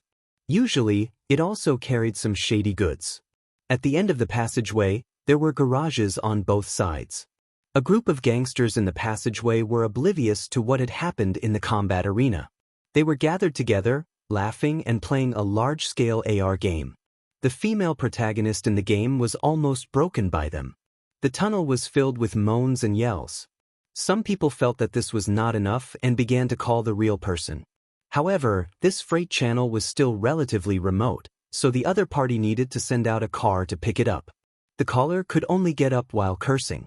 He was ready to pick a car from the garage and return quickly. However, before he could even stand up straight, the metal doors of the 6 garages on both sides of the passageway opened at the same time. Identity checks, passwords, and other safety measures were all skipped. The lights of the four-wheeled heavy trucks in the garage lit up one after another. The glaring krypton gas lamps illuminated the group of people in the middle of the passageway in a daze. They were immediately blinded. Then the rumbling sounds of the vehicles starting up rang out. The group of semi-blind people were all qualified old drivers. They were scared out of their wits when they heard the change in the sound of the engines. The AI is out of control. It was unknown who shouted, but they didn't care about the consequences. They turned around and ran. They had no choice but to run. They were right in the middle of the passageway when the four heavy trucks drove out. A single mishap and they would be crushed to death. The unmanned heavy trucks started up practically at the same time. Some were fast and some were slow. They utilized the space in the passageway to the greatest limit. They used the most efficient method to drive out of the garage in the shortest amount of time. They lined up in 2 rows and sped out. They didn't care about any obstacles they encountered during this process. The group of people ran towards the back of the passageway. Aside from 2 unlucky fellows who were scraped by the corners of the vehicles, they were more scared than hurt. But the sound of heavy footsteps could be heard at this time. Their dusky and blurred vision gradually became clear. They saw a person who shouldn't have appeared here, Jack. Mr. Jack. Jack ignored their existence. He carried a person under his ribs and ran with large strides. His speed was truly fast. He caught up to the 4 accelerating heavy trucks in the blink of an eye. He chose the one at the very front and jumped onto the roof of the truck while carrying the person. That kind of inhuman jumping ability made the group of people dumbfounded. F***ck off. Cragburst swept past like a tempest. He saw Jack's movements from afar and wanted to catch up. But when he tried to pass through the 2 heavy trucks behind him, the 2 unmanned trucks moved inwards at the same time. They wanted to squeeze him to death. Cragburst cursed loudly. He also displayed his inhuman jumping ability and jumped onto the roof of the 4-meter-tall truck. But before he could steady himself, the heavy truck under his feet came to a sudden stop. The powerful inertia threw him to the front of the truck. The other truck that had been driving side by side suddenly turned horizontally and rammed towards Cragburst. In the end, Cragburst didn't excel in agility. He was hit head-on in midair with a bang and was forcefully swept towards the side wall of the tunnel. The heavy truck chased after him and rammed. A rumble rang out as the truck smashed into the side wall of the tunnel. What the hell? Cragburst managed to roll in time and extricate himself from under the truck's wheels. The 2 heavy trucks had been turned into 2 heavy weapons by Jack. Even though they didn't deal any substantial damage to Cragburst's coarse skin and thick flesh, they seriously hindered Cragburst's pursuit. By the time Cragburst got up and started chasing, he could only see the taillights of the 2 heavy trucks ahead. Cragburst's face was ashen. He gritted his teeth and continued to run madly. But the 2 heavy trucks ahead had already driven out of the tunnel at this time. Looking at the headlights, one was driving left and one was driving right. Cragburst's scalp went numb. He didn't have the time to look at Jack's movements just now. God knows which truck Jack took Ray when and ran away in? Scout! Just as the call came out from the psychic wave network, the sound of flapping wings could be heard above his head. Ink, who had run off to God knows where, streaked over his head to guide the route. Luo Nen used the hexa-ear to transmit. It's the one on the right. It's heading out of the city. You need a means of transportation. Jack has the ability to control all information devices. You can only choose the non-intelligent model. F***ck. How can there be non-intelligent models nowadays? Bicycles? The motorcycle you drove over here is pretty good. There's one here too. Make a turn. Goods yard area. 70 meters to the right. Cragburst didn't hesitate at all. He madly sprinted all the way to the location Luonen spoke of and sent the 2 gangsters flying. He snatched the motorcycle and shot out like an arrow, chasing with all his might. It was said that sharpening one's axe wouldn't delay the work of cutting firewood. Gangsters loved to modify high-powered motorcycles the most. Though they were electrically powered, they could casually reach speeds of 200 kilometers per hour on good roads. Cragburst still remembered the limitations of Luo Nan's spirit-attached crow. he growled. Leave the rest to me. Ah, I'll F***CK Jack's 8 generations of ancestors. The motorcycle rumbled as it charged out of the tunnel. It drove onto the shabby road. The taillights of the heavy truck could still be seen at this time. The head-on strong winds let out a rumble. Cragburst used his powerful arm strength to ensure the stability of the front of the motorcycle. He directly turned the throttle to the bottom. But at this time, an omen suddenly sprouted in his mind. Luo Nan's warning cut in at the same time. Above. Luo Nan cursed in a rarely seen manner. The dark red tail of flames cut over his head and connected with the road ahead.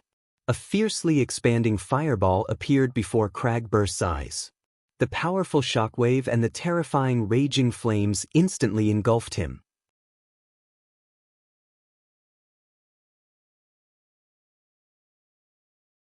Chapter 127. Target A's vehicle destroyed. His vital signs fluctuated greatly. The wingless aircraft, painted black and without any obvious markings, flew past at a low altitude. Its electronic eyes locked onto the blazing area below. Switch to lock-on mode. Second attack confirmed. Beep. The warning signal was formed, and the wingless aircraft abruptly lifted up, but it was still a step too late. The roar sounded. Within the raging flames on the dilapidated road, a ball of flame light suddenly split out. Under the pressure of the powerful force, it condensed, like a fiery meteor, leaping into the sky. The wingless aircraft made an evasive maneuver, but it wasn't able to completely evade the attack. Flames exploded as well, and the alloy structure instantly distorted as it plummeted to the ground. Cragburst madly shouted as he charged out of the raging flames. His sturdy body was wrapped in a layer of fiery light. The clothes on his body had already been burned clean, and his hair and eyebrows had also been scorched by the high temperature. However, no matter how the flames burned, there was an invisible barrier between them and his skin. Because of this, his skin was roasted red by the high temperature, but not a single spark stuck to his body. Cragburst adopted a stance, and the muscles of his entire body shook like waves. Incorporeal waves of air burst forth in all directions. The layer of flames stuck to his body was forcefully blown away, scattering into sparks that filled the sky. Cragburst's naked body swept his gaze over the crashed aircraft in the distance. He let out another loud roar. The anger that he had been holding back along the way could finally be vented a little. At this time, Luo Nan's somewhat incoherent voice came from the hexa ear. F***CK shit. Cragburst, I thought. You didn't die? Cragburst spat. Don't tell me that nickname is for nothing? Even if the rock cracked, I'll still be alive. Have you ever seen anyone survive a fuel air bomb? That's me. Also, Scout, you must attend the association's beginner's seminar. The warning words are too unstandardized. If it's a long-range attack, the basic elements such as the direction, nature, and landing point should be stated first. Luo Nan's warning came before he could finish babbling. Dodge quickly. Get off the roadbed. It was still a non-standard warning, but this time, he finally came up with some effective suggestions. Cragburst didn't say anything further. He rolled down the road. Half a second later, flames burst into the sky again. The powerful shockwave shattered most of the glass windows on both sides of the road. It was another wingless aircraft. This kind of small unmanned aircraft was used as a weapon platform. It had obviously learned its lesson from the previous one. Even when it was 1 kilometer away, it could still accurately lock onto the target's position with its radar and satellite positioning. With the range of Luo Nan's mental senses, Luo Nan was only able to detect and warn Xie after Xie's weapon had been fired. The pressure was enormous right now. Cragburst shrunk under the roadbed and protected his body from being engulfed by the flames. This was all he could do for the time being. He finally couldn't help but curse. Is this a F***King gang? He should be a big arms dealer. Luo Nan spoke coldly. Isn't Quantum Corporation the world's top arms dealer? After the Deep Blue platform was developed, this was already the conclusion. Right, Quantum Corporation? Cragburst should have thought of this a long time ago, but the impression that Quantum Corporation was a top-notch high-tech corporation was too deep. It was really hard to connect them to the gangs of the recycling stratum.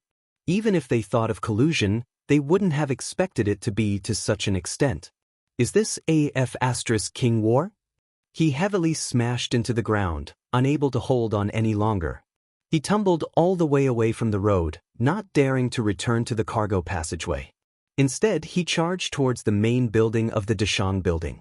He charged into the building in one breath and walked a few dozen meters in before he could truly catch his breath. Right now, the gang's lair had been alarmed by the situation outside. Everyone stuck their heads out to look. Cragburst charged in furiously, instantly attracting everyone's gazes. It's that guy. Half an hour ago, Cragburst had engaged in a gunfight with the people here when he was chasing after Jack. The group of gangsters had a vivid memory of this brawny man with skin of copper and bones of iron.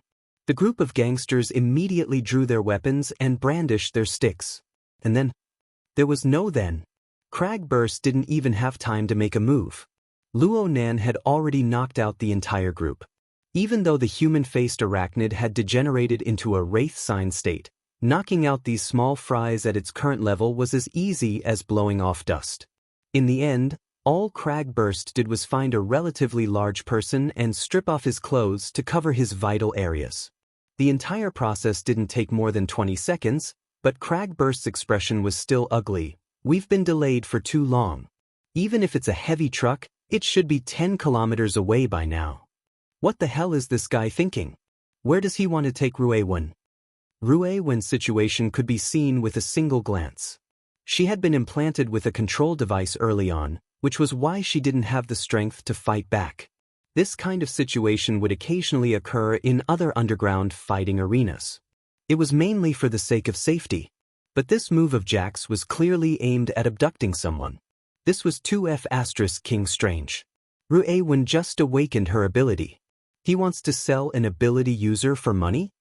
Luo Nan recalled the conversation between the contact person and Jack. The contact person had said that any information related to Ruewen must be reported to Jack in time. Clearly, Ruewen had a special position in the underground fighting arena. Was it because Jack? More accurately speaking, was it because the power behind Jack had discovered Ruewen's potential early on? The wingless drone circled around the Dashang building. It constantly switched search methods, locked onto the target's position, and ensured that Ruewen couldn't rush out of the building to pursue Jack. Yen Yonghua sat quietly behind his office desk, watching the live feed. A beep sounded from outside the door. Hu Yuli relied on his high level of authority to forcefully swipe the machine and push the door open to enter. He saw the image displayed on the holographic screen in front of Yen Yonghua, and his fury soared to the heavens. Assistant Yen, what the hell are you doing? It's as you can see. Providing fire support. Yen Yonghua didn't show any respect to the Quantum Corporation's Xia City Area Executive Director. But didn't even leave his chair. Hu Yuli slammed the table heavily. This is Xia City. This is Metropolis. This isn't the deep blue world. Do you know how many calls come in when armed drones fly? The mayor's office, the security bureau, the social security bureau, the city defense army. Yen Yonghua raised his head. His expression was calm, but the veins at the corner of his dark red eyes pulsed slightly. That feeling made Hu Yuli suddenly choke. His voice, tone, and attitude immediately lowered quite a bit. My boy, I'm going to retire immediately after this matter with the R&D district. If you want to ascend, I'll give you my full support. If you want the Rainbow Fund and the Investment Society, I'll give it to you without a second thought, okay? But you can't turn around and roast me over the fire.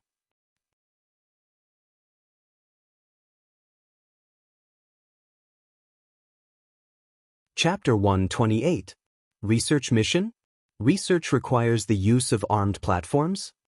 Hu Yuli felt that this was incomprehensible. My boy, I know you came from the deep blue world. That's right. Things there are very straightforward. The Apocalypse Laboratory is a core organization. Everything revolves around the laboratory. But I'll still say the same thing. This is Xia City.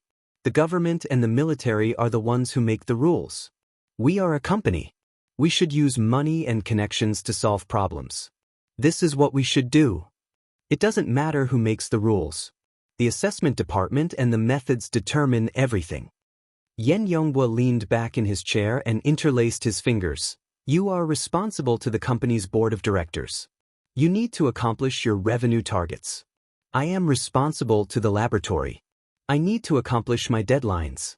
If you can't accomplish your goals, you step down and bow. But what if I can't accomplish my mission? I won't even have a place to stand. This is where the difference between us lies. Hu Yuli took a deep breath. My boy, we all know each other's difficulties. But weren't things going well before? Everything is progressing according to plan. The personnel and equipment are all ready. We just need to move them to gear. This is an excavation mission. Its priority is just below research. I've seen your full cooperation these past few days, Director Hu. Excavation? Research? In the end, Hu Yuli was a high-level member of Quantum Corporation. He had been confused by the overly common title of research mission. But now that he heard Yen Yonghua emphasize it again, he suddenly understood. The research you speak of. Is it the Deep Blue Project or the Bloodline Project? Yen Yonghua raised his eyes to look at him. What do you think? Hu Yuli knew that he was about to retire as a high-level executive.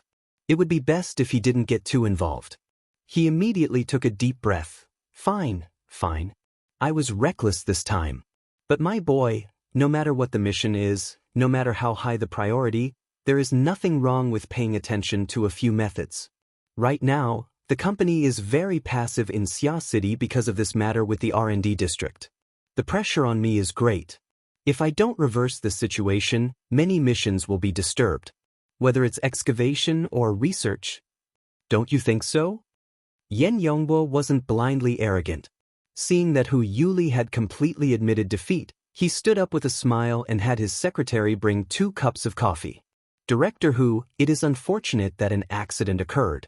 But no one expected that the human-faced arachnid would rebel, just like no one expected that it would be targeted. The human-faced arachnid was Plan A.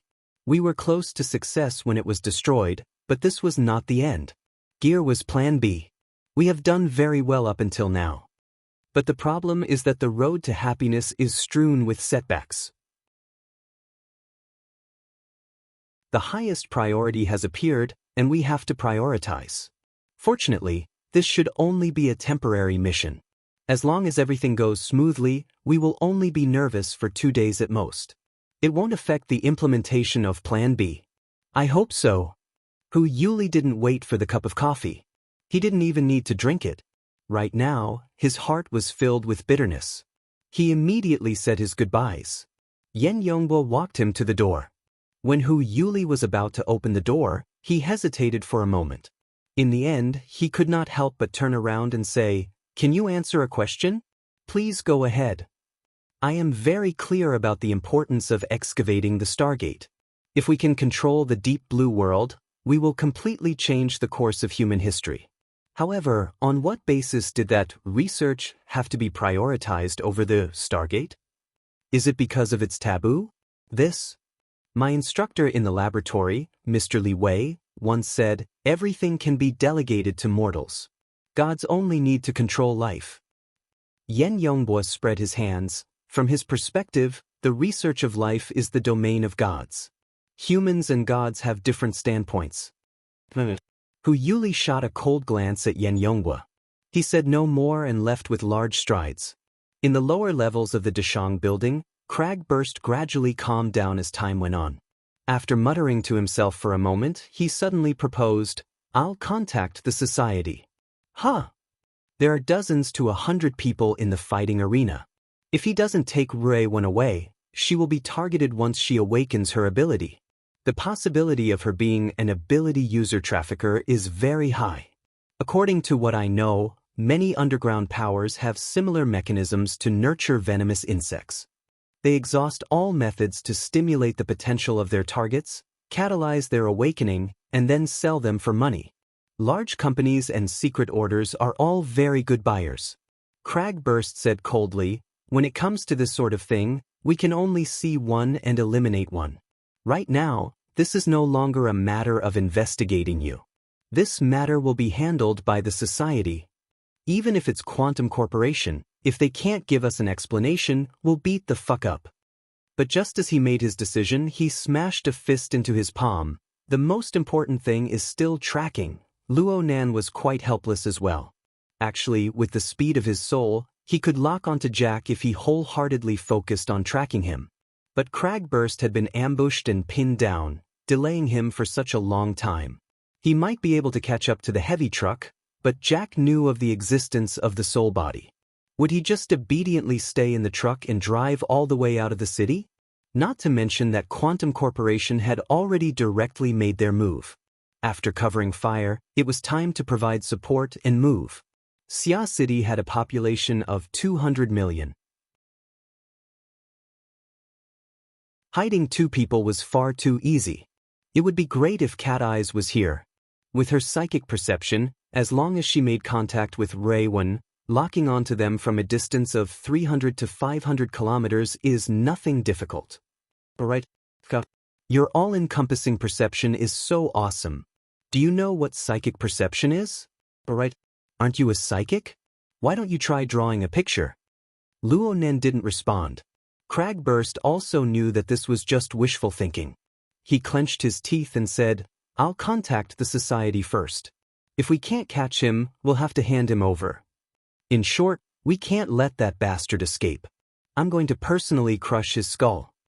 Cragburst raged as he contacted the society. Luo Nan thought for a bit, then his soul body bounced and returned to the fighting arena. It was a mess here. The spectators were all retreating. There were still more than 20 unlucky people who had fainted or simply could not wake up. They also needed to be dealt with. Jack left in a huff, causing the other people in charge to be badly battered. Soon, the fighting arena was empty. There weren't many figures left. The altar that the human-faced arachnid had built upon the negative emotions of the spectators had fallen into disarray. But from another perspective, Luo Nan was here. The framework that supported the altar still existed.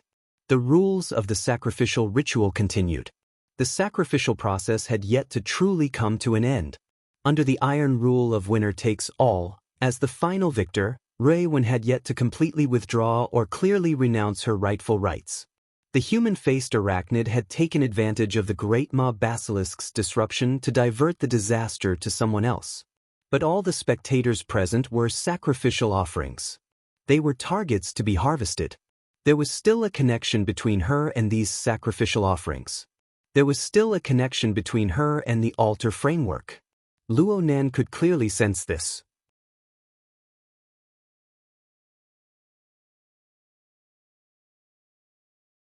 Chapter 129. Perhaps he really could draw a picture. Cragburst's reminder reminded Luo Nan of his identity as a psychic. Though he was still muddle-headed about the principles involved, reality proved that he really did have talent in this area. Most importantly, Luo Nan had inspiration right now. This inspiration had existed ever since the start of the sacrificial ritual. The treacherous altar, the burning sea of clouds, the brilliant stars, the tempered sharpness, and of course, the empty and silent domain of death in the end. Lines, composition, light, and shade. All sorts of elements had been pondered in his mind for a long time. Luo Nan believed that even if this matter didn't happen, he would certainly carve this scene down when he returned home and observe it from time to time. At this very moment, a single thought was born, and the impulse to draw became exceptionally intense. However, from his several experiences drawing psychic diagrams, he knew that he needed to have a source and a direction before he put his pen to paper. He needed to add to the existing composition. But Luo Nan knew far too little about Rui-Wen's past. Oh, this was easy to do. Luo Nan's mental senses were released with full force in an instant. The badly battered person in charge of the fighting arena, the panic-stricken spectators in the passageway, and the gangsters who were maintaining order while whispering to each other, no matter where these people were or what they were doing, all of them couldn't help but shiver at the same time. Ink, who had been with Cragburst this entire time, flapped its wings and flew back in the direction of the fighting arena, ignoring Cragburst's calls. Mr. Ma lay on the stretcher in a daze, his hand pressed against his chest. Even though he had already taken medicine and was on a ventilator, the palpitations and suffocation from a few minutes ago still followed him like a shadow. What in the world had happened? He was the director of a large biopharmaceutical company in Xia City. His net worth was in the hundreds of millions. People respectfully addressed him as Mr. Ma. Wealth and women were nothing more than decorations to him. His future was full of 60 to 70 years. What he needed was more vivid interest, more intense stimulation, and a higher level of accomplishment. What could be more interesting, more exciting, and more successful than dominating the lives of others? So Mr. Ma fell in love with the fighting arena. He fell in love with the smell of blood here. He invested in this place for the sake of changing the style of fighting to become more exciting and more exciting. Today, the fighting arena had asked him to borrow his top-notch collection, the aberrant Great Ma Basilisk. He agreed without hesitation. In fact, he had purchased this mutant in order to add new tricks to the arena at some point in the future. His wish had come true ahead of time. But just a few minutes ago, his most prideful collection, the Great Ma Basilisk worth tens of millions, fell to the ground in front of him, crumbling and rotting. The destruction of the collection was not the end of the world. However, that form, the will of death that descended in that instant, the terrifying power that far exceeded the limits of his control, gave him a heavy blow in the chest. Who caused all this? Ruiwen, the girl who struggled in the cage he had created. He remembered that 3 years ago, when she had just arrived at the arena, she was so skinny that she looked like she was only 6 or 7 years old. It was only under the stimulation of drugs that she had grown to her current height. She was a genius grandmaster of combat. Subtracting the time of training, she had become the king of the arena, charging for 100 victories in a short year. But no matter what kind of genius she was always grasped in the palm of his hand. Every time he saw Ruiwen pretend to be calm, but from beginning to end she was in a desperate situation, Mr. Ma felt a sense of satisfaction arise spontaneously. Her fists were hard and fast, but no matter how fast or hard they could not break through the transparent protective wall surrounding them. This was what it meant to be a ruler. This was pleasure. But why was it completely different today?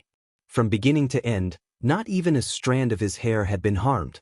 But there was an invisible, ice-cold hand clutching his throat, pressing him down on the ugly corpse of the basilisk, letting him savor the taste of fear and death to his heart's content.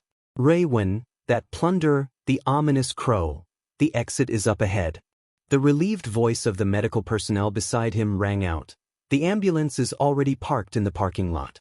Mr. Ma is first, and then, the sound of flapping wings rang out, practically flying over his head. The medical personnel cried out in alarm, "That crow is so big!" Mr. Ma's eyes snapped open just as the stretcher exited the tunnel. In the changing light, the black silhouette of the crow flipped over people's heads, projecting a demonic silhouette of light and shadow. The medical personnel instinctively waved his hand to drive it away, only to receive a black feather fluttering down. It was like the demonic eye of the netherworld cast a glance. Ruiwen. Mr. Ma sat up all of a sudden, spurring his chi and blood to surge. The explosive sound of his heart became the rumbling sound of a funeral bell. He widened his eyes and fell backward. His final mournful scream was transmitted back, repeatedly refracting in the curved tunnel. Ruin. The huge crow flapped its wings and swept past. In an extremely short period of time, not a single person made a sound or moved in the entire passageway. Fear gripped their throats, and like an ice-cold tide, it swallowed them up one by one. Ruiwen. This name seemed to transform into a demonic incantation. From the outside to the inside, from him to me, it grew and spread from the bottom of my heart. Plunder, the large crow, the flat-chested witch. Fragments of memories flipped endlessly, twisting together with emotions. They were truly like the sweeping wings of the crow before their eyes, painting a picture of deep foreboding and fear. The crow swept past the tunnel and crashed into the empty fighting arena. It spiraled in the air. In Luo Nan's eyes, the crow was piercing through a dark cloud of negative emotions. The outline of an altar was interwoven within the surging cloud layer. Several hundred blurry figures were running and shouting within. Compared to their earlier foolishness, they seemed to have a clearer definition of their own position. They had transformed from illusory rulers into actual pigs and sheep. Countless scenes of Wen's memories appeared and blended within the altar. The vast majority of them were fragmented and distorted. They combined to form a fuzzy image of Wen. Countless sides were pieced together, but it was far too biased. Luo Nan pondered. The Wen he saw was different from these people. Admittedly, Wen had contended against the human-faced arachnid and defeated it. Wen had beheaded the great Ma basilisk in one strike. She had left a deep impression on him.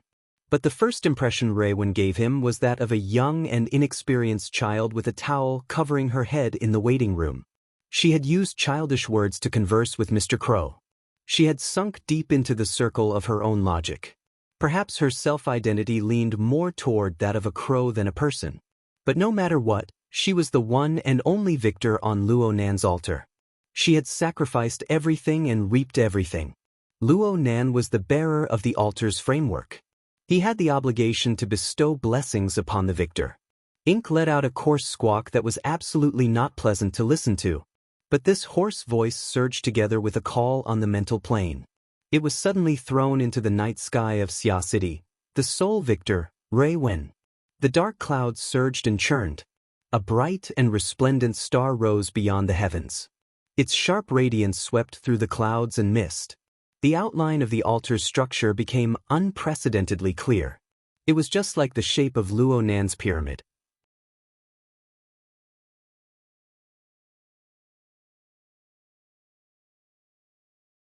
Chapter 130. The star was Wen's projection on the altar. It was also a projection in Luo Nan's heart. It wouldn't directly tell Luo Nan Wen's location in the real world, but the connection and the corresponding information were unique. This understanding melded into Luo Nan's calls and blessings. It was like thunder and fire that soared to the heavens. It exploded amidst the dense black clouds, and the cries of thunder and the spreading psychic waves swept across the night sky of Xia City. It connected and contrasted with the millions upon millions of living beings.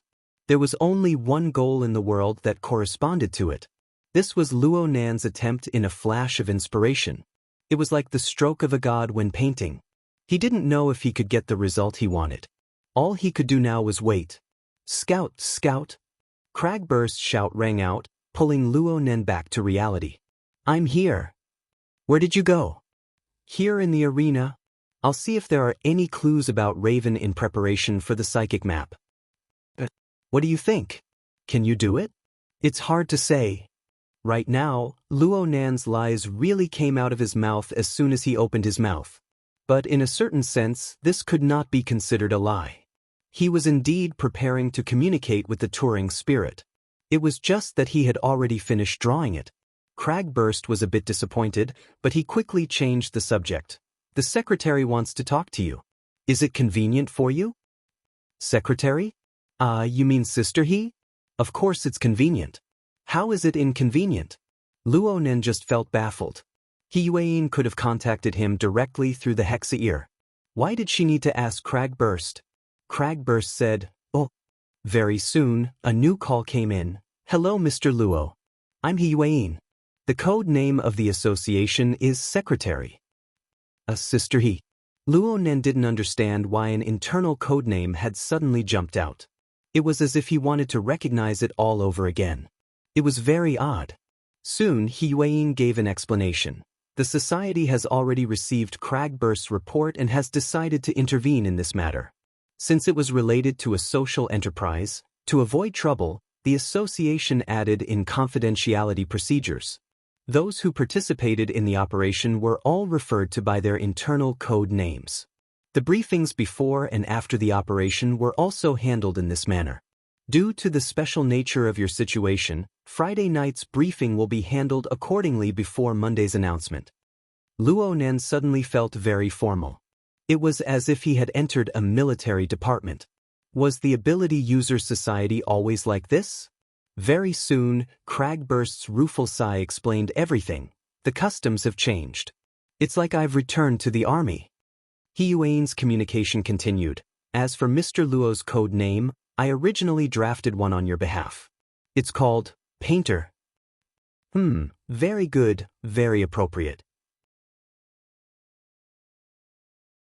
But it's too close, and it's easy to make associations. I'm sorry, but I just learned a few things about you from Cragburst. With the circumstances you and your family are currently facing, it's not suitable for you to stand in the front. Maybe. Luo Nen thought of Yen Yongbo at this time. I just heard Cragburst call you Scout. This code name is rather vague, but it's rather appropriate. If you don't mind, can we use this internal code name for this operation? No problem. Luo Nen didn't mind this kind of empty reputation. He was more concerned about how to cooperate with the society and rescue Rui Wen as soon as possible. So Secretary, what do we do next? Follow-up reinforcements will be arriving soon. At the same time, the society will have the entire city under surveillance. Depending on the situation, they will decide whether or not to negotiate with Quantum Corporation. Then me and Cragburst. As for you, you don't have a clear mission at the moment. Because there's a matter that needs to be resolved as soon as possible. He Yuan's voice was tranquil. Mrs. Luo Shuqing sent you to Xia City's Renai Hospital 2 minutes ago. The current conclusion is that you've lost consciousness and are in a shallow coma. Cragburst nearly went insane from hearing this. Isn't Scout right here? You're talking about his main body? Luo Nan was speechless for a time. Only now did he remember how long it had been since his soul was in an out-of-body state. It had been at least 3 or 4 hours. He was still pretending to be asleep in the car before his out-of-body state. Even if he circled around the city, he should be home by now. Clearly, he had no way of getting off the car by himself. In a short 2 days, he couldn't be woken up again.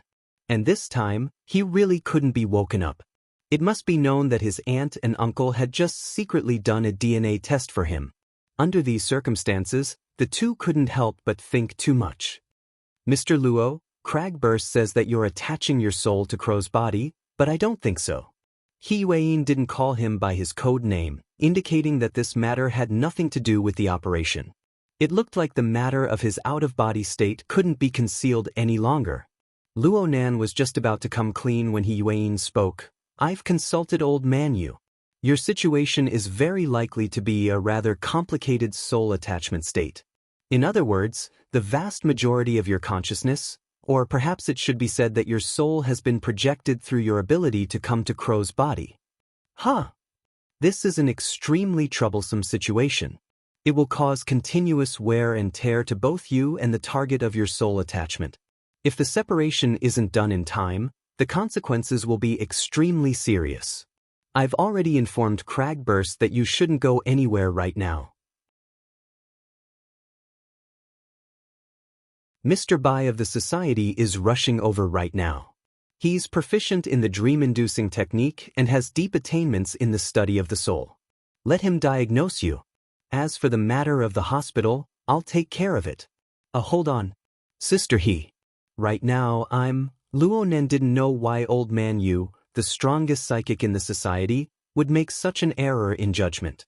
But right now, he clearly couldn't waste time on this matter. He was just about to explain when his consciousness suddenly turned sluggish. Do you hear a sound?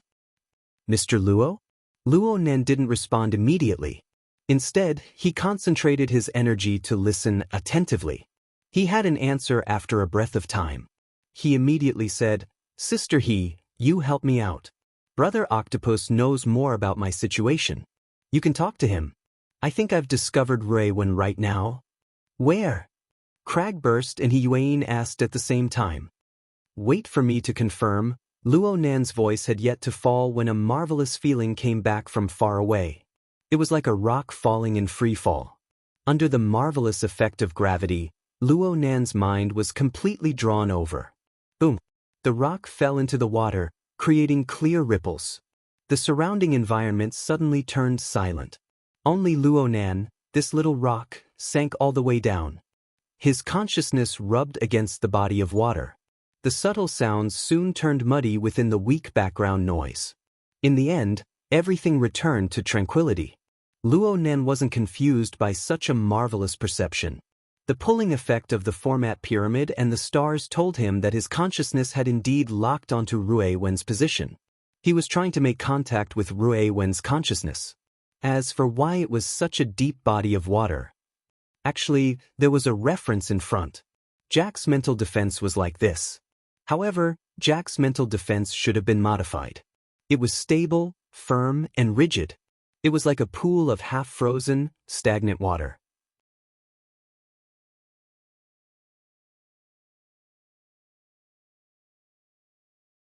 Chapter 131. Luo Nen felt a kind of rhythm within the deep water. He carefully discerned it. It was the quiet and drawn-out breathing of deep sleep. The water appeared to be undisturbed, but it constantly breathed out the old and breathed in the new. It had its own rhythm. Rui Wen's body and consciousness were all highly unified within this rhythm. Of course, this wasn't a monotonous fluctuation of strength and weakness. Instead, it was the joint effect of breathing, blood flow, internal organ movements, and other components. It was like a harmonious rhythm played by a symphony orchestra. Even the soul was fused within. It was nearly perfect. Luo Nen confirmed that if he were to use the siege hammer to attack Rui Wen, it would be impossible for him to ignore the defenses of the fleshly body and directly attack the soul. This was because Rui Wen had used this method to perfectly fuse her fleshly body and soul together. The inside and the outside were harmonious, becoming one. An attack on the pure mental plane would be dispersed to the greatest degree. This was the situation that Jack had displayed back then. Sure enough, comparison was a good way to see through the root of things. Luo Nan's siege hammer was ineffective when he fought Jack back then. He couldn't understand the theory behind it, so he could only attribute it to the altered human. Now his train of thought was much clearer. Of course, Jack was able to accomplish this because of the altered human factor. And Rui Wen was able to achieve this by relying on the simplest of breathing. Perhaps this was what a true genius was like. The water slowly lit up when Luo Nan understood this point. His consciousness illuminated this place, and he truly saw Rui Wen. He performed a shallow scan on the girl. Rui Wen was still unconscious. He couldn't see any other changes. Luo Nen tried to wake her up, but he failed. The reason was very simple. Rui Wen was currently in a kind of muddled state. It was very hard to distinguish the boundary between her body and her consciousness. Luo Nan's contact on the pure mental plane was clearly too weak. He was unable to form sufficient stimulation. But there was a very crucial point here. Rui Wen's muddled state was the dual coordinated effect of her body and consciousness. These two fulcrums were indispensable. Then came the problem. Rui Wen was currently unconscious. It was reasonable to say that it was impossible for her to truly achieve muddled state. But as long as she reached this state, she wouldn't be unconscious. She would certainly achieve absolute control over her body and mind. A paradox seemed to form between the two. This was the main culprit that caused Rui Wen to be unconscious until now. Actually, Luo Nan had already discovered the reason for this earlier. Rui Wen's current state was nearly perfect. There were still a few flaws. The problem didn't lie with Rui Wen herself, but with two external sources of interference. One in the cranial cavity and one in the thoracic cavity. These must have been Jack's early implants. There was an electric discharge device in her chest that was attached to her spine. It was similar to an electric shock weapon, and its purpose should be to destroy Rui Wen's mobility in the shortest amount of time possible. However, according to Luo Nan's scans, this toy seemed to have lost its effectiveness. Perhaps it was destroyed by the recoil of Rui Wen's powerful ability. The real source of interference was still the one in the cranial cavity. That thing was constantly emitting interference pulses. They weren't particularly strong, but they were able to destroy Rui Wen's harmonious state, causing Rui Wen's mental and physical fusion to always fall a little short. It was precisely this point that had caused Rui Wen to remain unconscious until now. That would be troublesome. Luo Nan wasn't a neurosurgeon expert. Even if he was, he wouldn't be able to perform a craniotomy with the bit of consciousness he projected. As expected, they still had to rely on external help to rescue them. Luo Nan helplessly gave up on the idea of awakening Ruiwen. He settled for the next best thing. He used the projected consciousness as a fulcrum or a signal relay tower to strengthen his connection with his soul body. Luo Nan's soul body was still at the Dashang building right now. The radius of his all-encompassing senses was still only around 500 meters. The surroundings were a vast, fuzzy, and dark area. However, when this signal tower was erected, a ball of light lit up in the distant darkness. The map of that small area was illuminated. The range of Luo Nan's mental senses didn't expand, but they were projected to a fixed point. Luo Nan looked down from a high vantage point like opening a crude satellite image. The resolution was terrible, but it was gradually improving. And there was one point that no satellite image could compare to. This was a miniature real-time panoramic map. Luo Nan was like a ghost floating in the sky right now. To put it nicely, he was a god. Luo Nan saw Jack in the next moment. Jack clearly didn't sense Luo Nan's existence. This was because Luo Nan was relying on the signal tower built on Ruiwen's body to exert his power. He was hidden within Ruiwen's aura, so there would be some interference. However, Luo Nan didn't pay special attention to him. He didn't want to make this crafty fellow vigilant. Luo Nan mainly looked at the surrounding environment. Sure enough, Jack jumped out of the car midway. He should be in an apartment right now, standing in the living room deep in thought. Ruiwen was sitting on a sofa within his reach. The location of the apartment was unknown. Luo Nan didn't know whether or not it belonged to Jack. But when he thought about it, Xia City, an intelligent city covered by the Internet of Things, was practically defenseless to Jack with the dynamo core. Luo Nan wanted to determine where he was, but it wasn't easy. The small map that had just been opened had a limited range. It wasn't even able to cover the entire apartment. The center was completely shrouded in the fog of war.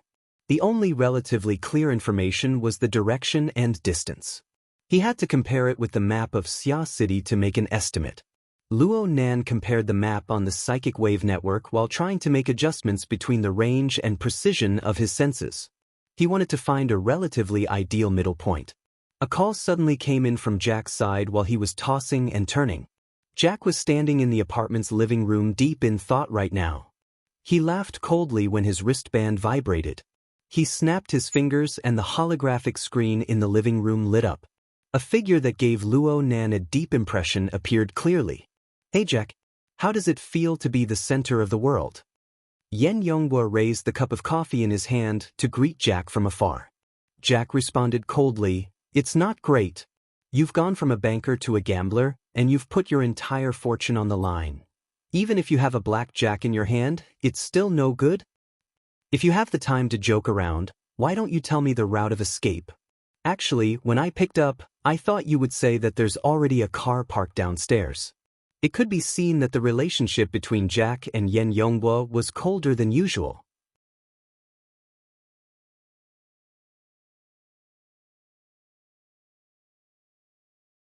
Chapter 132.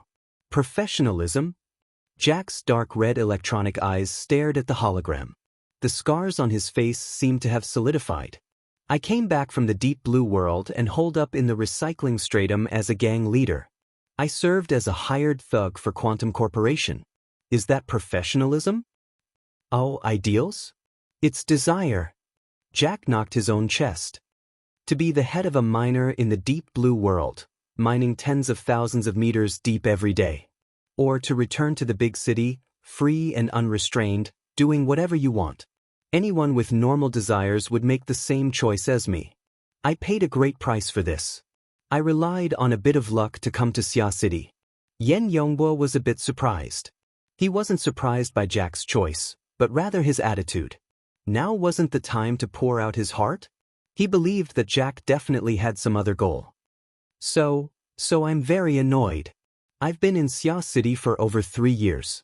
Quantum Corporation usually doesn't contact me, but there are always some people who support the business. I can go do what I like. It's very comfortable, until you came back from the deep blue world. Yen Yonghua raised his coffee cup and gestured to Jack. That's truly an honor. Jack laughed. You came to excavate the Stargate, right? If the second Deep Blue World succeeds, it will be a great achievement. But it has nothing to do with me. I've seen it for a long time. The Apocalypse Laboratory's androids will never have a chance to shine. Anything that can be mass-produced is a consumable for those people. There are no exceptions. The expression on Yen Yonghwa's face froze for a moment. Jack grinned at him and spread his hands. Since it's a consumable, professionalism and whatnot is too laughable. You say that my mission is of the highest priority, but you probably don't understand. I've dealt with over 20 test subjects over the past 3 years. Every single one of them has been confirmed as a defective product by the laboratory. Do you understand what this means? Yen Yonghwa didn't say anything. He drank his coffee. The raised cup perfectly concealed the changes in his expression. Jack didn't care. He didn't expect Yen Yonghwa to respond in the first place. He had a stomach full of things he wanted to say. This means that this combat arena built on the recycling layer was originally a garbage recycling station. These test subjects shouldn't have any damned awakening. The value of their existence was to provide basic data that might never be used and then naturally be destroyed. So, the test subjects are trash and I'm the janitor of the garbage factory. At most, I can use their remaining value to have some fun. No one in the lab has ever paid attention to this place. Do you understand? Never. Regardless of whether the data I uploaded to the cloud is real or fake, the lab won't investigate it because they won't check it at all. I can dispose of any of my subjects whenever I please. In fact, I do it all the time. Yen Yonghwa paused the cup of coffee by his mouth for a moment before putting it down. He faked a sigh and said, I think the laboratory will have a headache over the awakening of a defective product, especially Professor Li Wei. Perhaps this represents a major change in the direction of his research. And Jack, you're quite different from my impression of you. What did you think I'd do? Rejoice over returning to the Deep Blue World? Jack's bionic eyes seemed to ignite with fire. He used his finger to forcefully poke his head. The moment Rui Wen's ability awakened, the priority of the processing chip's mission was triggered. Do you know how I felt? The second half of my life that I'd planned for myself suddenly collapsed because of this accident of hers. Of course, I'll remember that among the elements that caused the accident, you had a part to play in it. You were the one who lured those 2 people over. 2 people?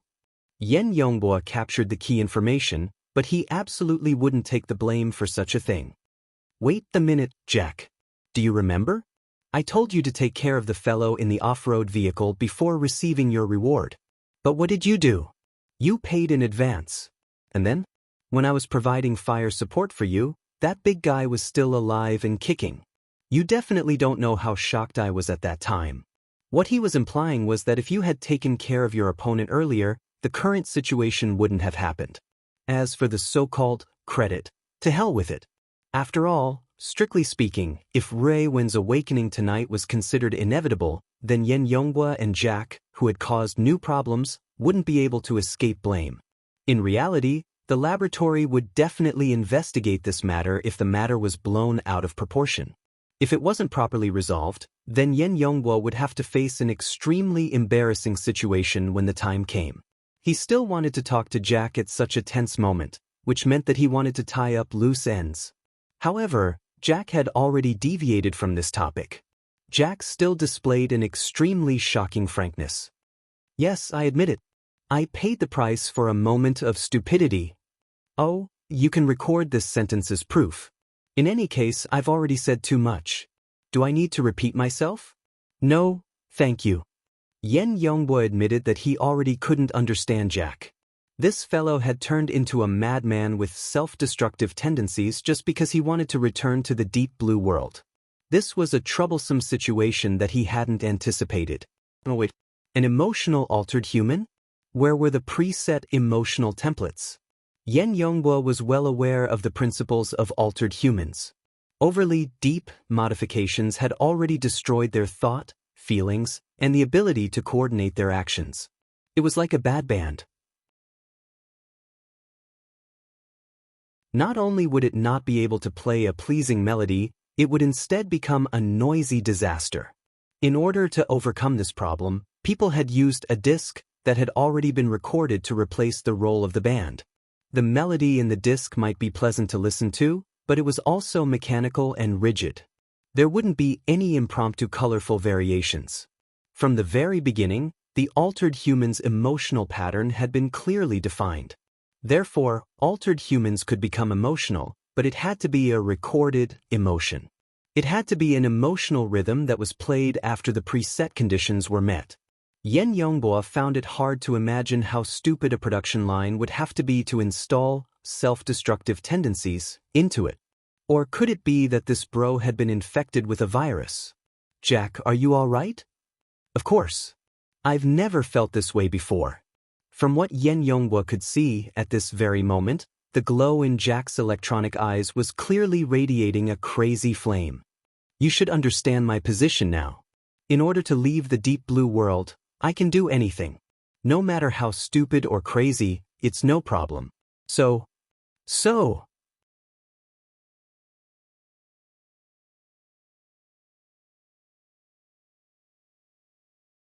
Chapter 133.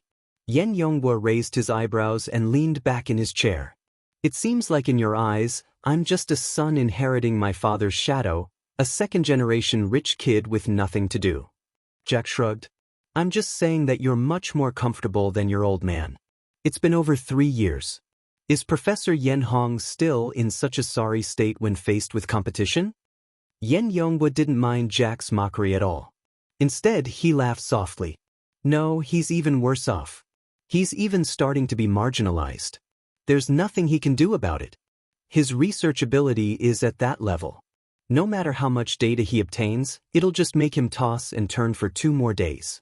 It'll only get worse after that. Besides, after a slight pause, Yen Yongbo tapped his temple. I can't imagine how to make a deal with a dead man. Jack stared at the hologram for a long time before laughing hoarsely. I thought a sniper would blow my head off just now. How is that possible? I originally contacted you with the mentality of making friends. But Jack, your thoughts put me in a difficult position. You're suddenly telling me that you don't want to return to the deep blue world?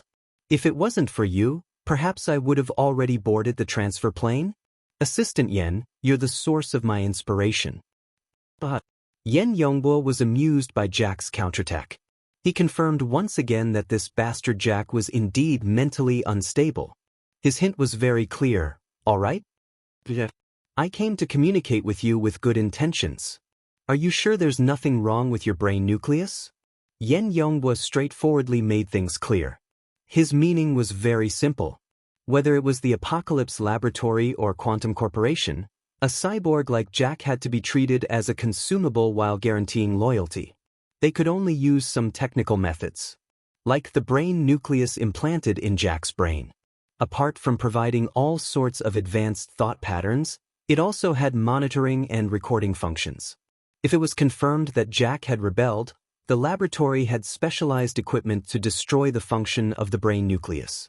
Even if Jack didn't die, he would still become a psychopath with severe cognitive impairment. Yen Yongbo couldn't possibly cooperate with Jack without solving the problem of the brain nucleus. He would only be throwing himself into trouble. Of course, if Jack really did have such a method. Oh shit. Yen Yongbo's eyes suddenly widened in the next moment. Jack shook his head slightly and grinned. On his pale skin, a layer of dark red light was emitting from the clothes he was wearing. The surrounding air was warped by the high temperature of the flames. The wooden floor beneath his feet was also charred black by the flames and even ignited. The problem was that Jack's skin and clothes were not damaged at all, as if the flames were just an illusion.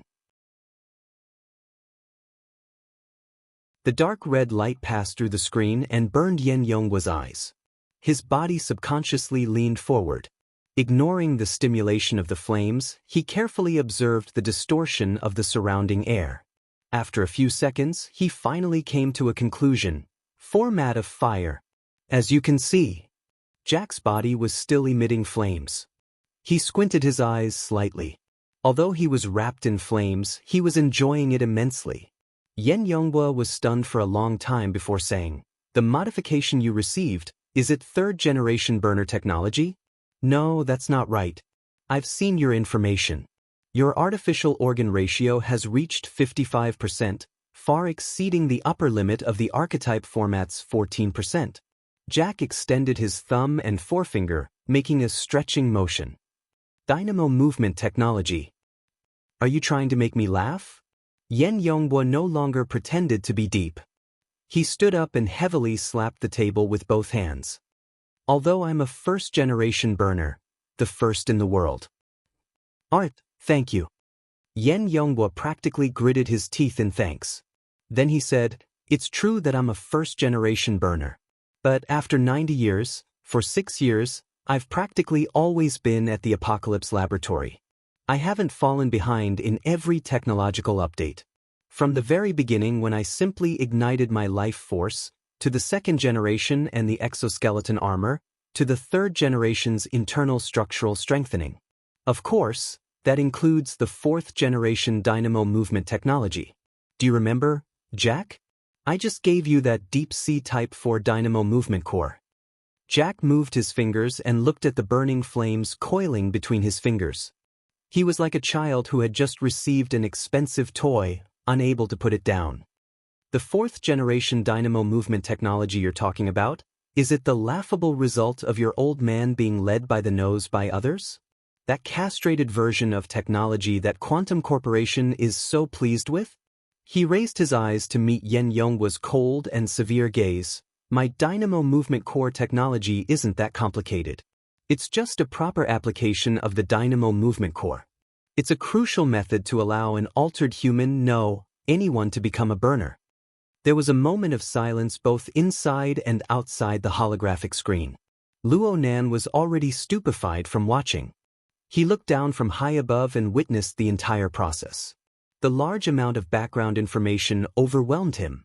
Aside from the dynamo movement core and the deep blue world that he had already come into contact with, there was also the Apocalypse Laboratory, the excavation of the Stargate, and Yen Hong's current whereabouts.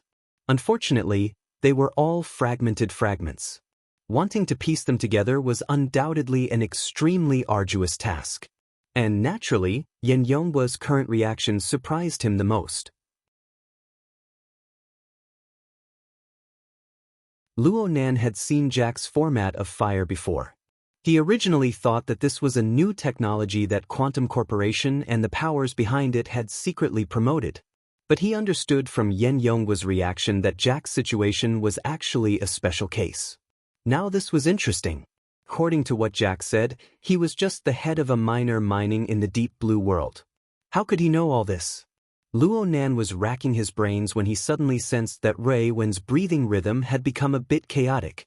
Some sort of external force had interfered with her deep and calm state, causing layers of ripples to appear. The source wasn't the interference device within her body, but it came from Jack. It came from Jack's format of fire.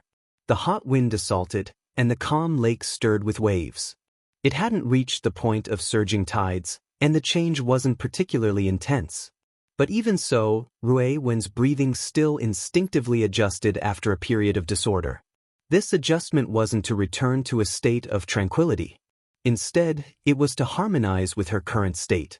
The rhythm sped up by half a beat. This increase in speed was inappropriate, and the interference pulses within her brain were thrown into chaos. She needed to increase the output and continue to restrain them, but the speed of the change was clearly a bit lacking. Luo Nan's mind suddenly perked up, and a bright light flashed. There should be a huge difference between a person's mental and physical state when they were asleep and when they were awake. There was no reason to maintain a fixed rhythm. The same melody had differences such as allegro and adagio. It was easy to imagine that Rui Wen's breathing would certainly be at a different rhythm when she was awake. Even her breathing would change during her normal life and intense battle. This made sense. More importantly, the source of interference within Rui Wen's brain seemed to be unable to keep up with the speed of the change in rhythm. And Jack had inexplicably gone crazy. He was tangled up with Yen Yonghua, and he simply didn't pay attention to this side. A golden opportunity bestowed by the heavens. Luo Nan stared at Jack. This fellow who had inexplicably gone crazy was still displaying his format of fire. Luo Nan was fully aware that the so-called flame was just an external form. The true source of power and interference was the archetype format. It was this thing that was completely at odds with Rui Wen's own rhythm and melody. Format, right? I don't lack formats.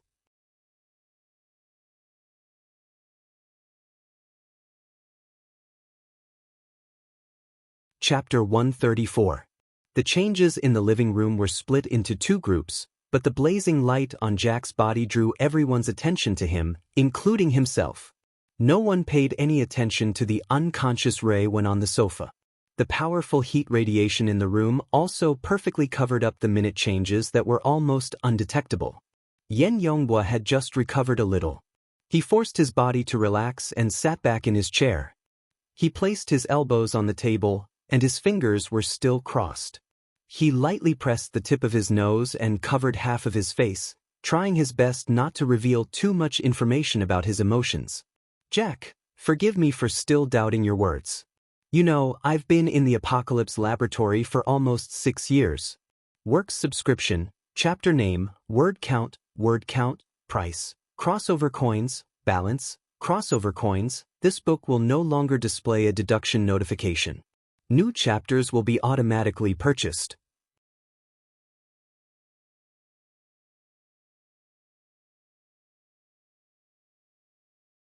Chapter 135. Luo Nan's soul body flew through the night sky, closing in on Rui Wen at high speed. Ink was 7 or 8 kilometers behind Cragburst. He was in the second echelon by relying on his flying advantage, but he was still pulling away from Cragburst. As for Cragburst, he could only bitterly follow behind Ink. And in other directions, Yuan and the participating members of the society were converging from all directions according to the approximate direction and distance given by Luo Nan. The society used satellites as well. They constantly narrowed down the search area and marked out suspicious locations. Countless messages were transmitted through the hexa-ear, but not a single trace was left behind in Luo Nan's mind. Luo Nan's mind was already completely focused on Rui Wen. In the body of water, where his body and soul blended together, he set up his own format. That bit of soul energy that he poured in transformed into a tall tower that protruded from the water's surface. There were also dark chains that resembled giant pythons that swam inside and outside the pyramid, creating waves in the water's surface. Luo Nan wanted to affect and disrupt Rui Wen's rhythm, forcing her to change her tune and break away from the influence of the pulse in her brain. However, he did not expect that he would be the first to be affected. The rhythm of Rui Wen's breathing was like a clear and flawless body of water that could reflect all things. Here, Luo Nan could not help but feel that the format pyramid was excessively rigid. The heavily chained crow was excessively messy. This was a purely awkward feeling, but it forced him to make adjustments. Otherwise, even the erected format would feel crooked. This matter was not particularly difficult to accomplish, because Rui Wen was there as a standard and reference. Luo Nan made the stability of the tall tower and the vibrations of the chains tightly interweave. One was moving, one was still, yet they were coordinated and symbiotic. After several hundred adjustments, Luo Nan found an extremely stable and comfortable state. It was also an opportunity for Luo Nan to converge and harmonize his soul strength. Finally, a wondrous ripple formed in his soul dimension. It was extremely dense, to the point that it seemed to be moving, yet not moving, seemingly still, yet not still. Without even thinking, it spread out in all directions. Luo Nan's soul body quivered the moment this feeling flashed through his mind. It was as if a layer of formless impurities had been shaken off, becoming much more transparent. His soul seemed to be breathing, possessing the ability to exhale the old and absorb the new. This was the breathing of the soul, the rhythm of the soul. It was also this wave of vibration that swept past. His and Rui Wen's two rhythms clashed, and the water suddenly trembled and churned. The seemingly smooth shockwave actually had an extreme impact. If this chapter is not finished, please turn the page. Destructive power. Right at this moment, the external stimulation suddenly increased in intensity, drawing Luo Nan's gaze outward. He just so happened to see Yen Yonghua's terrified and shaken face on the holographic screen. He can see it? Luo Nan's heart spasmed as well. But when he saw Yen Yonghua's pale expression, his exceptionally clear mind flashed with a flash of inspiration. He was suddenly enlightened. Yes. He had built the framework of the altar, carried Rui Wen and the human-faced arachnid in a higher-level battle, experienced the breathing of the soul, and so on. He had made progress, and the extent of his progress had exceeded his imagination. At the very least, the consciousness he projected had already interfered with the material plane, causing the originally invisible soul energy to appear in front of others. Control them.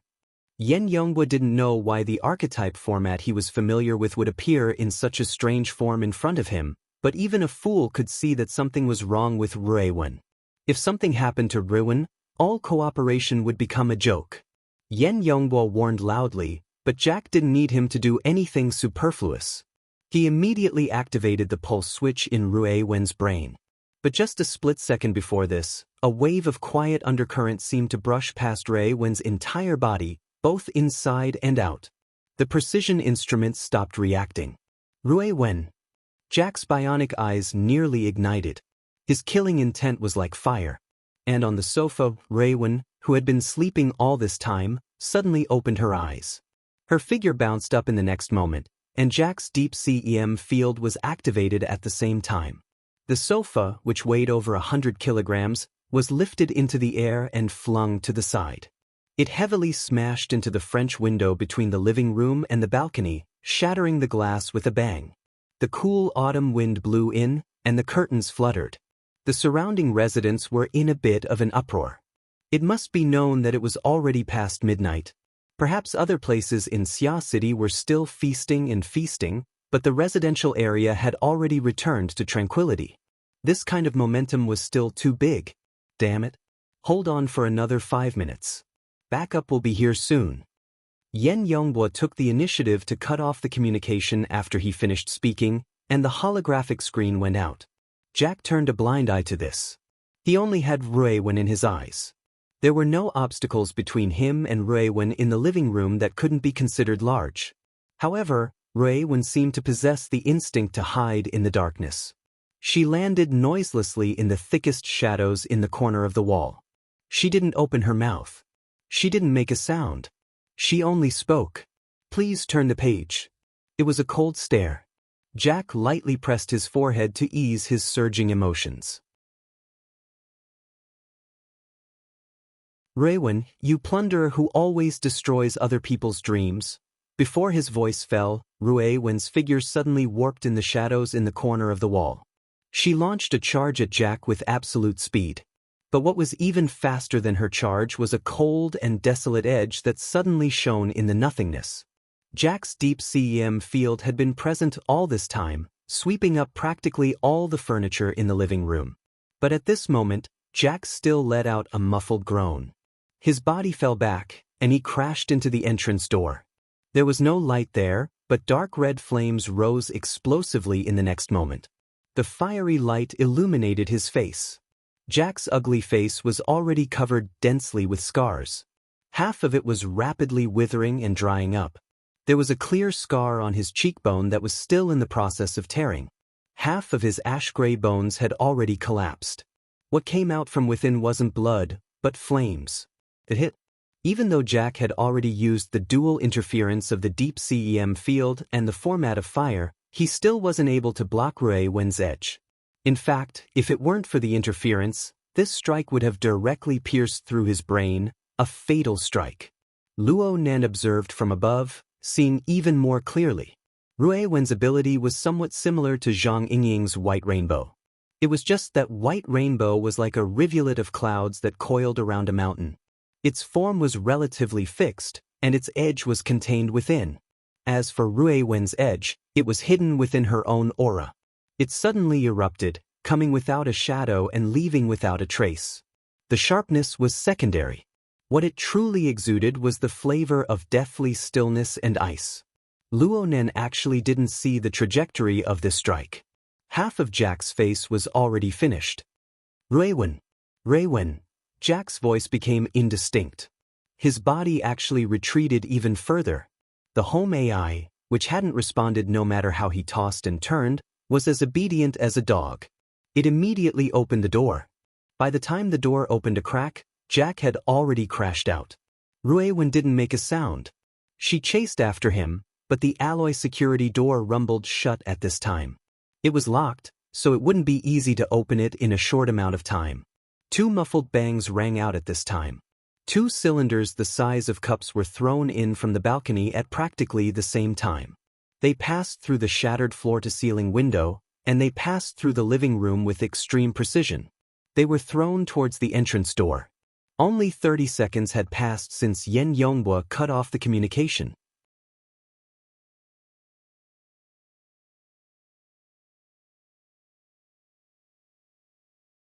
Chapter 136. Grenade. Luo Nan's soul illuminated, and he could see clearly that the 2 cup-shaped toys were clearly military-style grenades. He thought back to the defensive grenade that had put Cragburst in such a sorry state back then. He thought back to the might of the grenade in this sealed environment. He was stupefied for a time. He could only instinctively warn Ruewen. His mind was blank as to what to do next. In the next instant he saw Ruewen swiftly turn around, her feet speeding up as she rushed towards the falling grenade. Was he going to fight back like in the movies? Luo Nan's thoughts had yet to completely turn when he used his all-encompassing view to watch helplessly as the explosive power of the 2 grenades took effect. The outer shell warped, cracked, disintegrated, and finally exploded in midair. The details of the entire process were under his clairvoyance. It was so detailed that it seemed as if it was being played in slow motion. But the problem was that the explosion had occurred in the instant that Ruewen had sped up and leaped up. It had happened in less than the blink of an eye. There was no flying shrapnel, but there was a powerful flash and a loud roar, as well as a continuous flicker of electricity. A stun grenade and a pulse grenade. The power of the 2 tactical grenades stacked together was enough to knock down a ferocious tiger.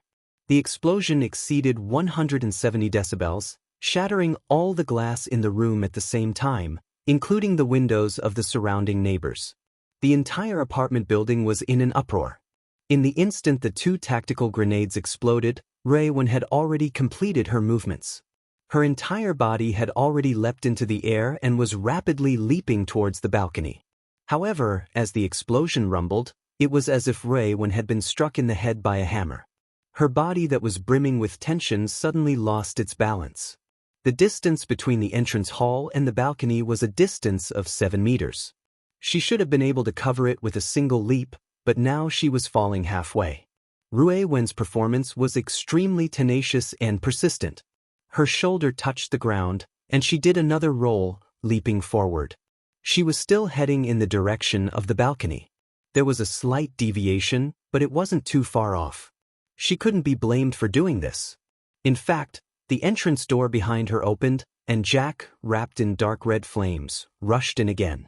With Ruewen having just endured the shock grenade and pulse grenade, it would be hard for her to contend against Jack in any way. She needed time and space to breathe and adjust. However, just as Ruewen's figure leaped onto the balcony and was about to get up, a thick and sturdy figure that was over 2 meters tall silently floated up from below the balcony. The exoskeleton armor assembled from metal modules was painted with a layer of dark light-absorbing paint. It looked a little blurry in the night, but a thick and dense aura emanated from this place. If this chapter is not finished, please turn the page. This body of steel silently extended outwards, but it also contained a scorching heat that caused the air to distort slightly. Luo Nan could even faintly see a blurry and complex structure appear within the warped ripples of air inside and outside the exoskeleton armor. The structure gradually became clear and discernible. Format structure. Deep Blue Walker. Luo Nan's mind went completely cold. Yen Yonghua. This fellow obviously wasn't Yen Yonghua, but that fellow had released a fatal smoke bomb. He had said that reinforcements would arrive in 5 minutes, but from the moment the communication had been severed to the moment the Deep Blue Walkers had appeared, not even 40 seconds had passed. Moreover, the Deep Blue Walker and Jack had formed a pincer attack. It was obvious that this was a pre-discussed tactic. Right now, Ruewen was being attacked from both front and back. Even though she was rapidly adjusting the rhythm of her breathing, it was an impossible task to recover before she collided with the deep blue walkers. At this moment, the water body, formed by the fusion of body and soul, was toppling over.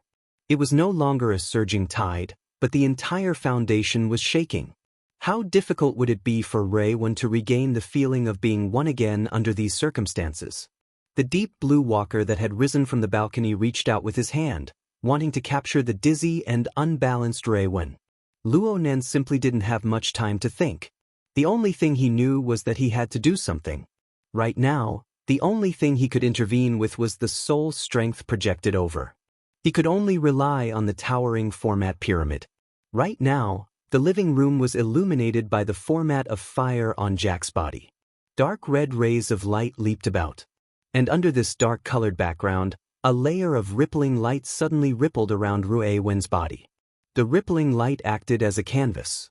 6 perfectly straight lines crisscrossed, instantly constructing a proper tetrahedron structure. The rippling light was turbulent, and the tetrahedron was turbulent as well. However, the two structures overlapped and their rhythms crisscrossed. They quickly formed a dynamic relationship of mutual cancellation and mutual response. Jack saw this mirage-like marvelous image from behind. His heart skipped a beat, and he increased his speed once more. At the same time, he warned the deep blue walker outside the balcony with a stern voice, "Deal the killing blow." Luo Nan's mind condensed at nearly the same time as Jack's shout. His consciousness concentrated, "Freeze!" At this very moment, the concise and abstract tetrahedron structure was like a soul-suppressing pagoda towering in the void. All fluctuations were smoothed out in an instant. At the same time, it also froze Ruiwen's body in place. The rippling light froze her body and soul, which was hard to suppress for a moment. After extreme stillness came extreme movement. At the same time, the backlash that interfered with the mental plane and the material plane returned with a rumble. The tetrahedron structure outside Ruiwen's body warped and disappeared. The bit of soul strength Luo Nan had projected over was nearly completely scattered. The range of his senses became extremely fuzzy, but all of this was worth it. That instant of stillness was the best opportunity. Ruiwen grasped the critical juncture of the fusion of body and soul in an instant. She brought the rhythm of her body and mind under control once more. Jack's warning transmitted over. Although the deep blue walker didn't act according to Jack's words to seize the killing blow, the speed of his outstretched hands suddenly increased. He grabbed Ruiwen's neck. The problem was that the 5 fingers wrapped in armor had yet to tighten their grip. Ruiwen's aura returned to normal, converged, and exploded. The deep blue walker let out a muffled groan. His exoskeleton armor didn't have any scars, but his hands suddenly lost strength. The skeletal muscles beneath the armor were like they had been sucked dry of water. They shriveled and hardened, losing their bodily functions. What was even more fatal was that chaos appeared in the originally complete archetype format structure. The power of the format of fire was weakened. Amazing! Luo Nan's vision was blurry, but he could still sense Ruiwen. He hated that he couldn't clap his hands and cheer. Ruiwen's attack went from real to virtual, from virtual to real. She realized an exquisite and peerless switch between the material plane and the mental plane. Her ability, which was originally used on the material plane, struck out like the human-faced arachnid's siege hammer. Her attack landed on the point of killing, heavily wounding the deep blue walker's fleshly body. This attack of the genius style exhausted all of the changes that Luo Nan could imagine. Luo Nan's ability and awareness to easily switch between the mental plane and the material plane hooked him to the point that he wished he could unleash a siege hammer to test it out. But Ruiwen maintained an inconceivably calm demeanor. It was as if the person who had just sunk into absolute passivity, who had just escaped from death, and who had just struck out with a brilliant and peerless attack was someone completely unrelated to her. Her movements were swift and decisive. She gently swayed her body and extricated herself from the deep blue walker's 5 stiff fingers. Then she stomped her feet heavily on the ground. Her bare feet made contact with the shattered glass on the ground. She exerted force. Even though the glass shards were embedded in her toes and soles, They were unable to pierce through her flesh. Instead, she borrowed the force to strike out with her fist. The powerful upward momentum, along with the terrifying deathly silent edge, collided with the deep blue walker's open armpit.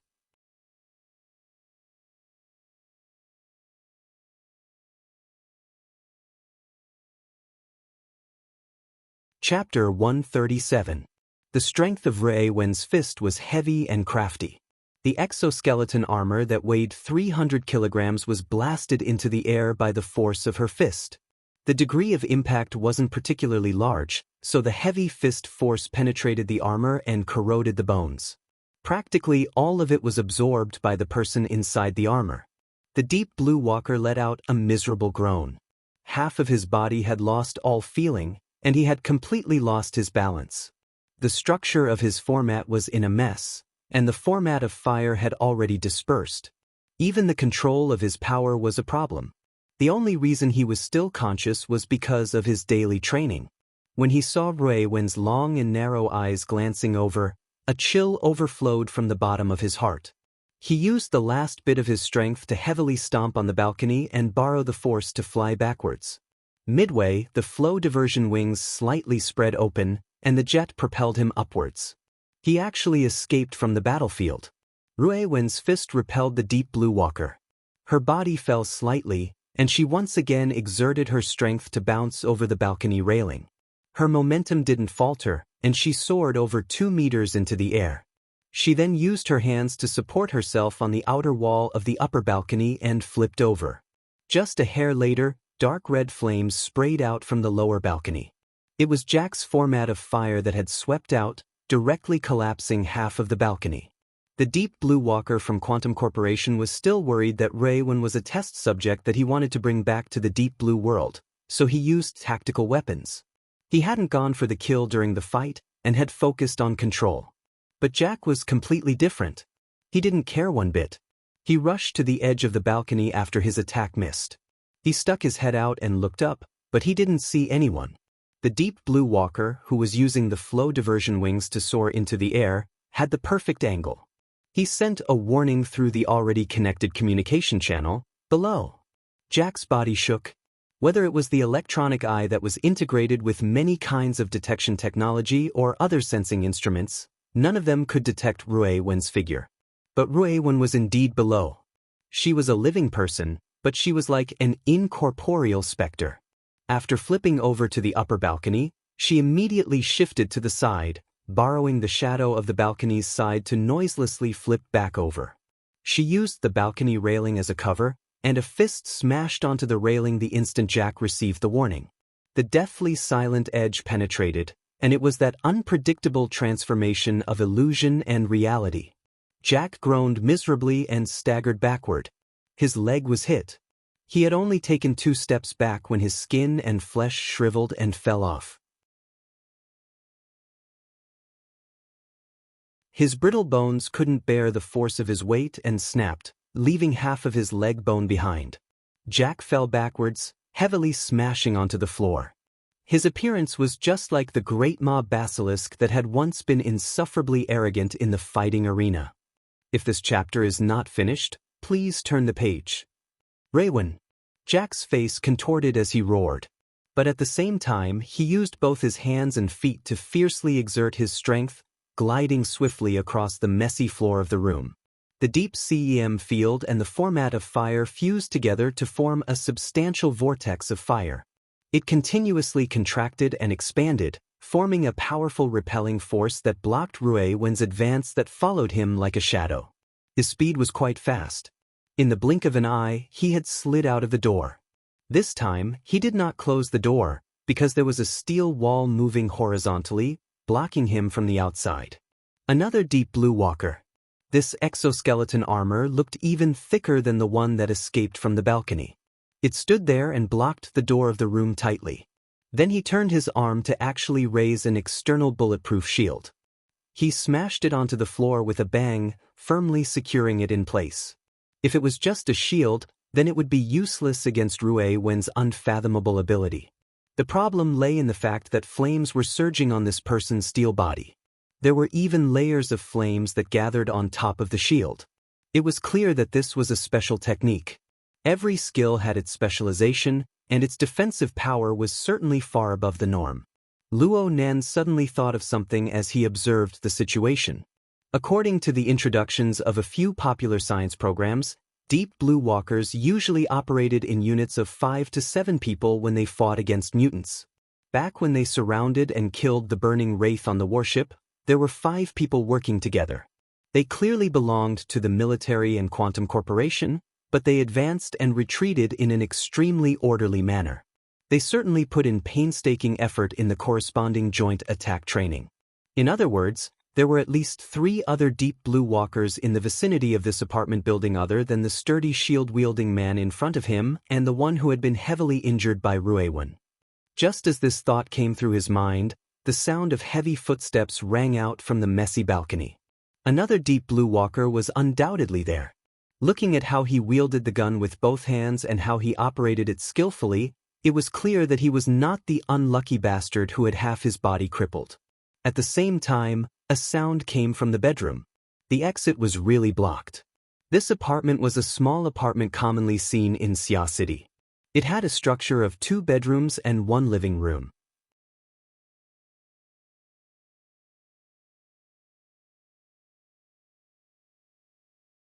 She unleashed a mental storm that was similar to the effects of a siege hammer.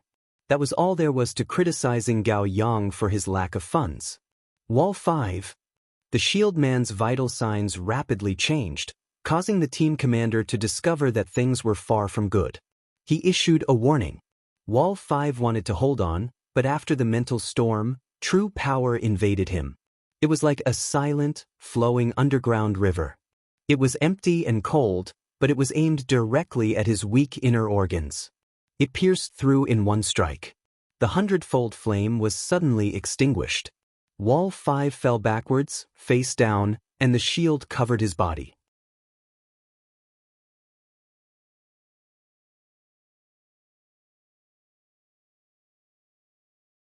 Chapter 138. The stun grenade exploded behind her, and Ruewen fell forward, pouncing onto Wall 5's body. Her body and soul, along with the fiercely vibrating air, shook with a rumble. However, Ruewen had deliberately maintained her body and soul in a state of turbulence.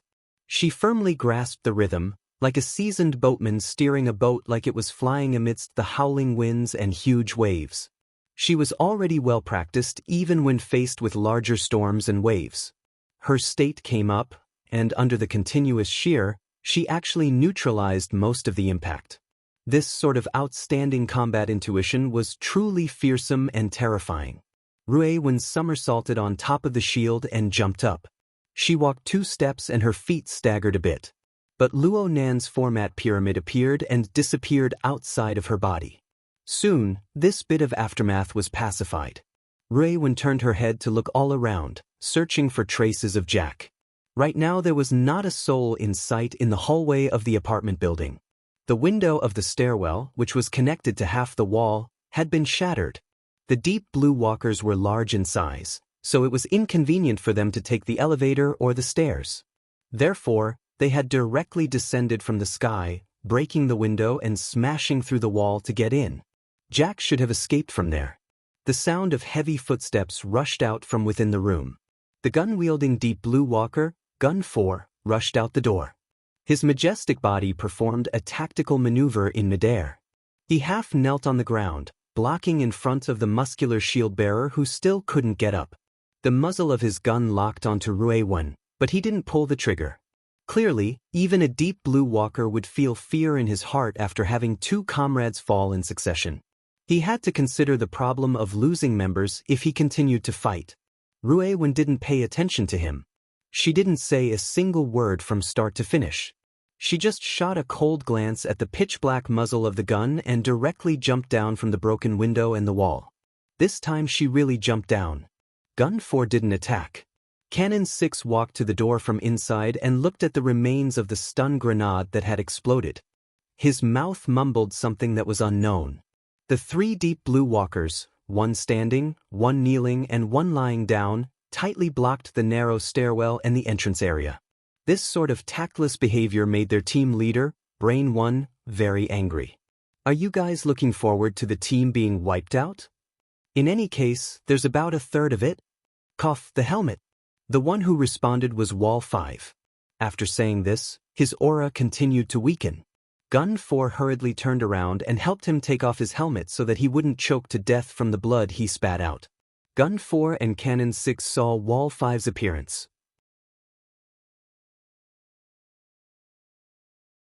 If this chapter is not finished, please turn the page. They looked at each other and asked, "How is Fist 2? His left arm is broken, and he has lost part of his heart function. Prepare to be sent to the hospital. Wall 5 is just nice to get into a car." Huh, that's good.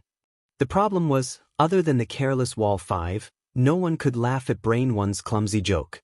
Only a little more than a minute had passed since the start of the attack until now. Raywan had gone back and forth between the porch and the balcony. She had taken down 2 deep blue walkers and cut off the calf of the burner, Jack. Finally, she had calmly retreated. Even if they were somewhat restrained in order to achieve their goal of capturing him alive, what was with this feeling that they would collapse at the slightest touch? Artillery 6 casually tossed away the remains of the stun grenade and gave up on searching for the reason why Raywan was almost unaffected. He asked, "Do we still want to enter the second location?" Brain 1 did not reply immediately.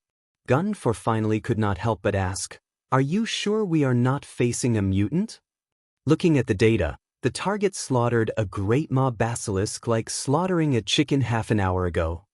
You should be asking why a transport mission suddenly turned into a siege. Brain 1 was a bit angry out of humiliation. He had not issued the order to end the battle quickly, but the subsequent tactical arrangements had all come from his mouth. Today, he had welcomed a complete and utter failure.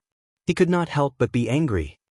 This is also my doubt, but we have no way to investigate who is responsible for the time being.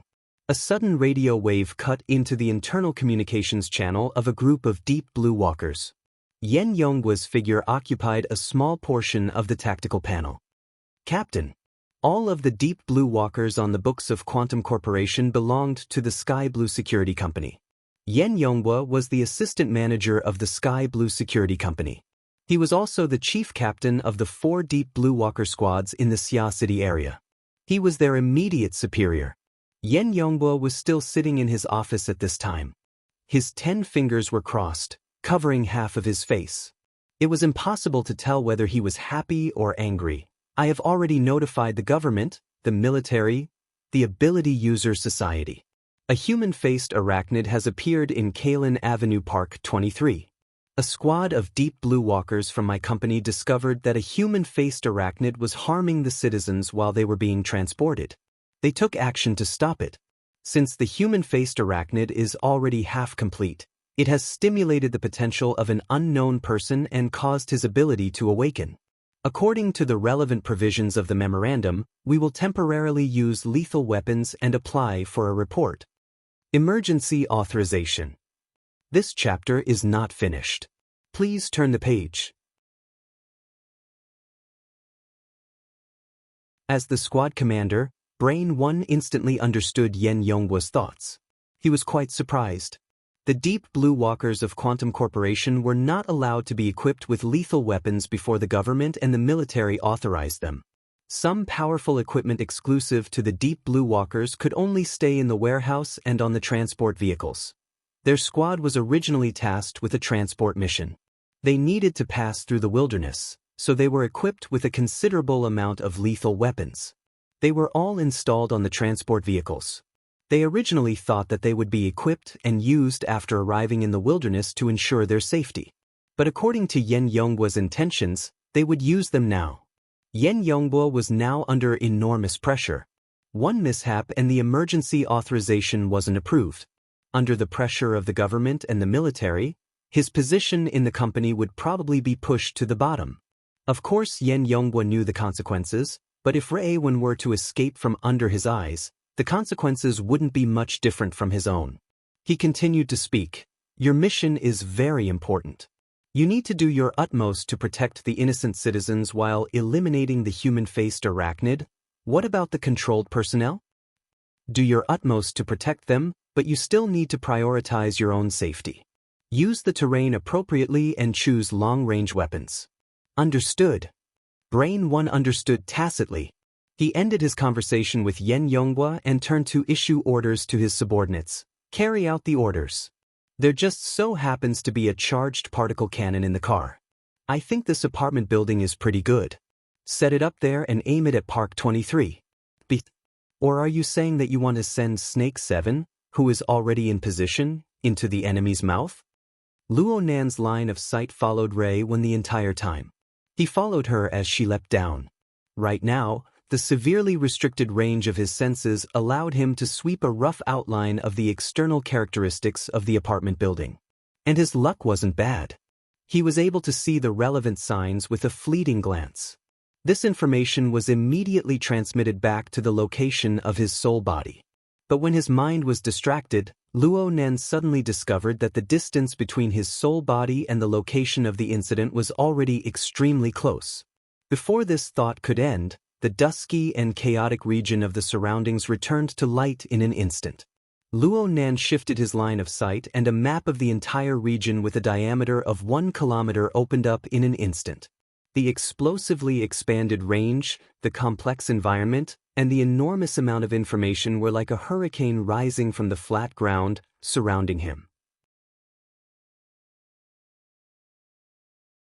Luo Nan had an unprecedented feeling of being able to see through everything at this time. The night wind blew, causing a slight chill to pass through his body.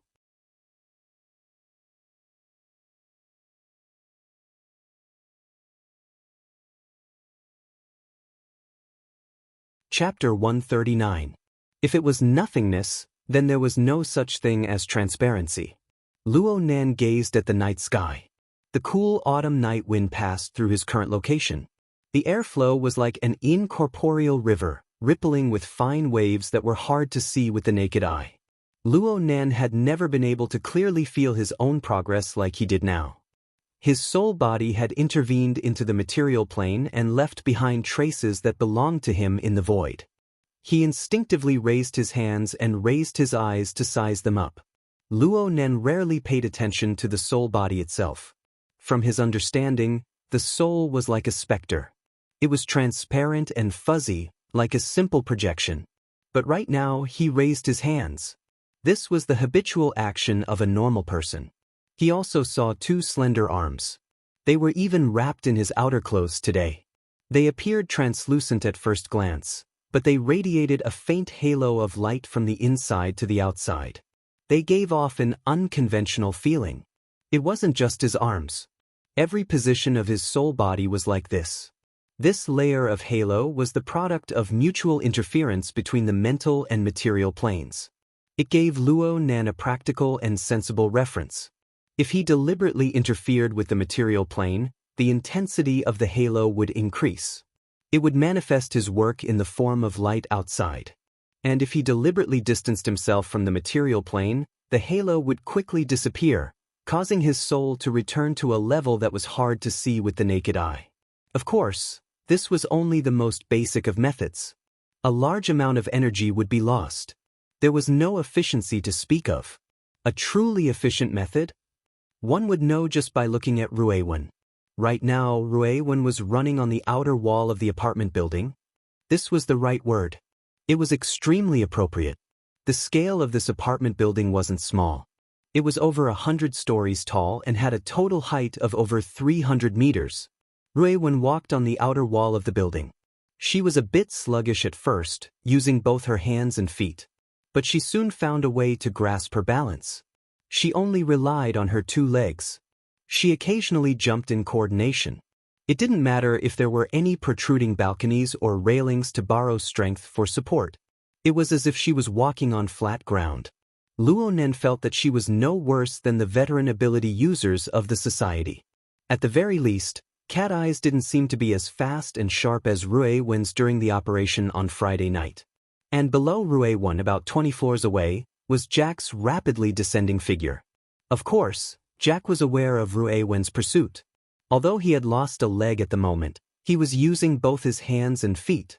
Relying on his superhuman body condition as well as his utilization of the deep-sea EM field, he was like a rapidly slithering gecko. His speed was not considered slow. The problem was, Ruewen was even faster than him.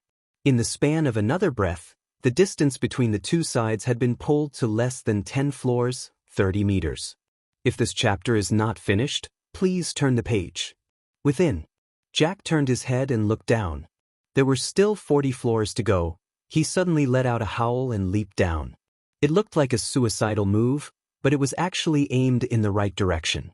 It smashed through 2 decorative glass platforms in the middle of the way, and then paused for a moment on the supporting steel structure before crashing into the ground. In the middle of the night, there were few pedestrians and vehicles near the residential area.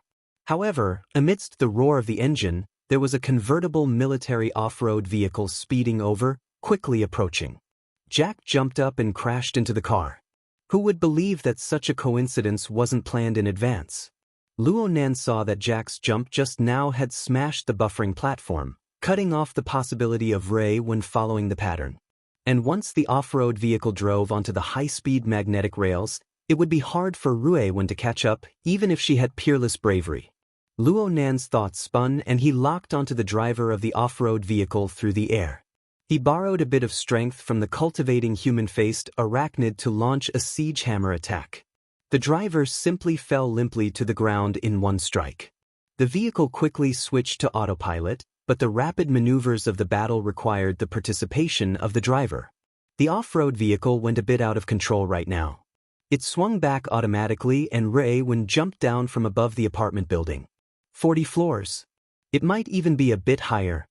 Luonan was directly stupefied in place. Right now it was as if Ruewen had made an ordinary and light jump. She jumped from the building's facade into the night sky of Xia City. The dusky night merged with the neon lights of the metropolis to become a wantonly painted backdrop. Ruewen's thin figure was the most eye-catching silhouette on the surface. All the way until the power of the jump was exhausted and gravity was about to take the dominant position at the critical juncture, there was a boom and a wave of air exploded from her body. It was as if she had shaken off some restraints. Her entire body was like a glider, sweeping across the low altitude. Her swiftness and liveliness were a perfect combination. Gravity had no choice but to take a back seat. Ruewen couldn't completely overcome gravity, but she could control her direction. She smoothly found a place to borrow strength. She grabbed the long pole of the street lamp with a single hand and spun around the pole at a high speed that even top gymnasts would find it hard to achieve. She soared into the air once more, completely eliminating the damage that gravity could bring. She completely entered the domain of control. Ruewen landed gracefully on the ground in the next moment. Her position was approximately 30 meters to the left of the off-road vehicle. Luonan witnessed the entire process of Ruewen leaping into the air. He could only sigh right now. During this process, Ruewen's body and soul, which were blended as one, reached the limit of changes once more. Her entire body seemed to be switching back and forth between the material plane and the mental plane.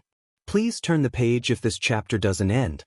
There were a few moments when it seemed as if it would transform into nothingness. Only Luonan, who had a close connection with her, was able to lock onto those inconceivable moments. It was because of this that Luonan began to understand Ruewen's consistent combat logic.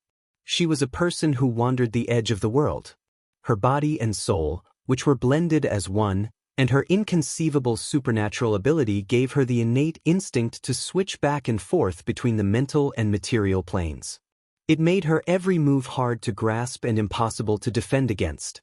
Jack didn't have Luonan's feeling of sorrow. "Fuck you." The unconscious driver was pushed out of the off-road vehicle. Jack gritted his teeth and switched back to manual mode. The speed of the vehicle didn't decrease, but increased instead. It charged towards Ruewen. Ruewen dodged out of the way, but Jack let out another muffled grunt from within the vehicle. The off-road vehicle was unable to block her at all. Flames burst out from his shoulder. He had taken another blow from Ruewen, and the format of fire nearly went out of control. Perhaps it was because of this that the off-road vehicle Jack was driving didn't slow down at all. It swayed and cut into a nearby green park, crashing into the outer flower bed. A boom rang out, and Jack was directly knocked out of the front window under the effect of the powerful inertia. This saved him the time to get out of the car. He did another roll and dodged into the forest. Ruewen still didn't utter a word. She was like a phantom, sweeping past the treetops and continuing her pursuit. Jack practically didn't have a chance to catch his breath. He had lost the courage to fight Ruewen head-on. He used both his hands and feet to make his way through the green shrubs. He used this sort of embarrassing and humiliating method to grit his teeth and wait for the contact signal that should have arrived long ago. This was the second battlefield that Yen Yonghua's underlings had confirmed to him. It was a wide area that could truly display the abilities of the Deep Blue Walkers. Once Ruewen was lured here, the 5 to 7 Deep Blue Walkers would launch a joint attack. They could use absolute strength to suppress and capture Ruewen. But who could tell him where the Deep Blue Walkers were right now? The green shrubs came to an end. There was a small man-made lake in front of him. The pitch-black surface of the water blocked his way. Jack was already unable to stop his body, and he didn't dare to stop. He charged head first into the lake.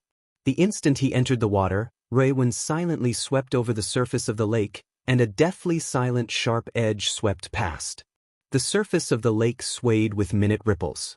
A muffled scream came from the surface of the lake, and a dark red flame suddenly lit up. Ruewen locked onto the chaotic and rapidly weakening aura at the bottom of the lake. She slightly adjusted her posture and was just about to enter the water to make a final conclusion. A tiny speck of light shone on the surface of the lake beside her. A terrifying impact descended in the next moment. You're tuning in to the Passion Pages YouTube channel.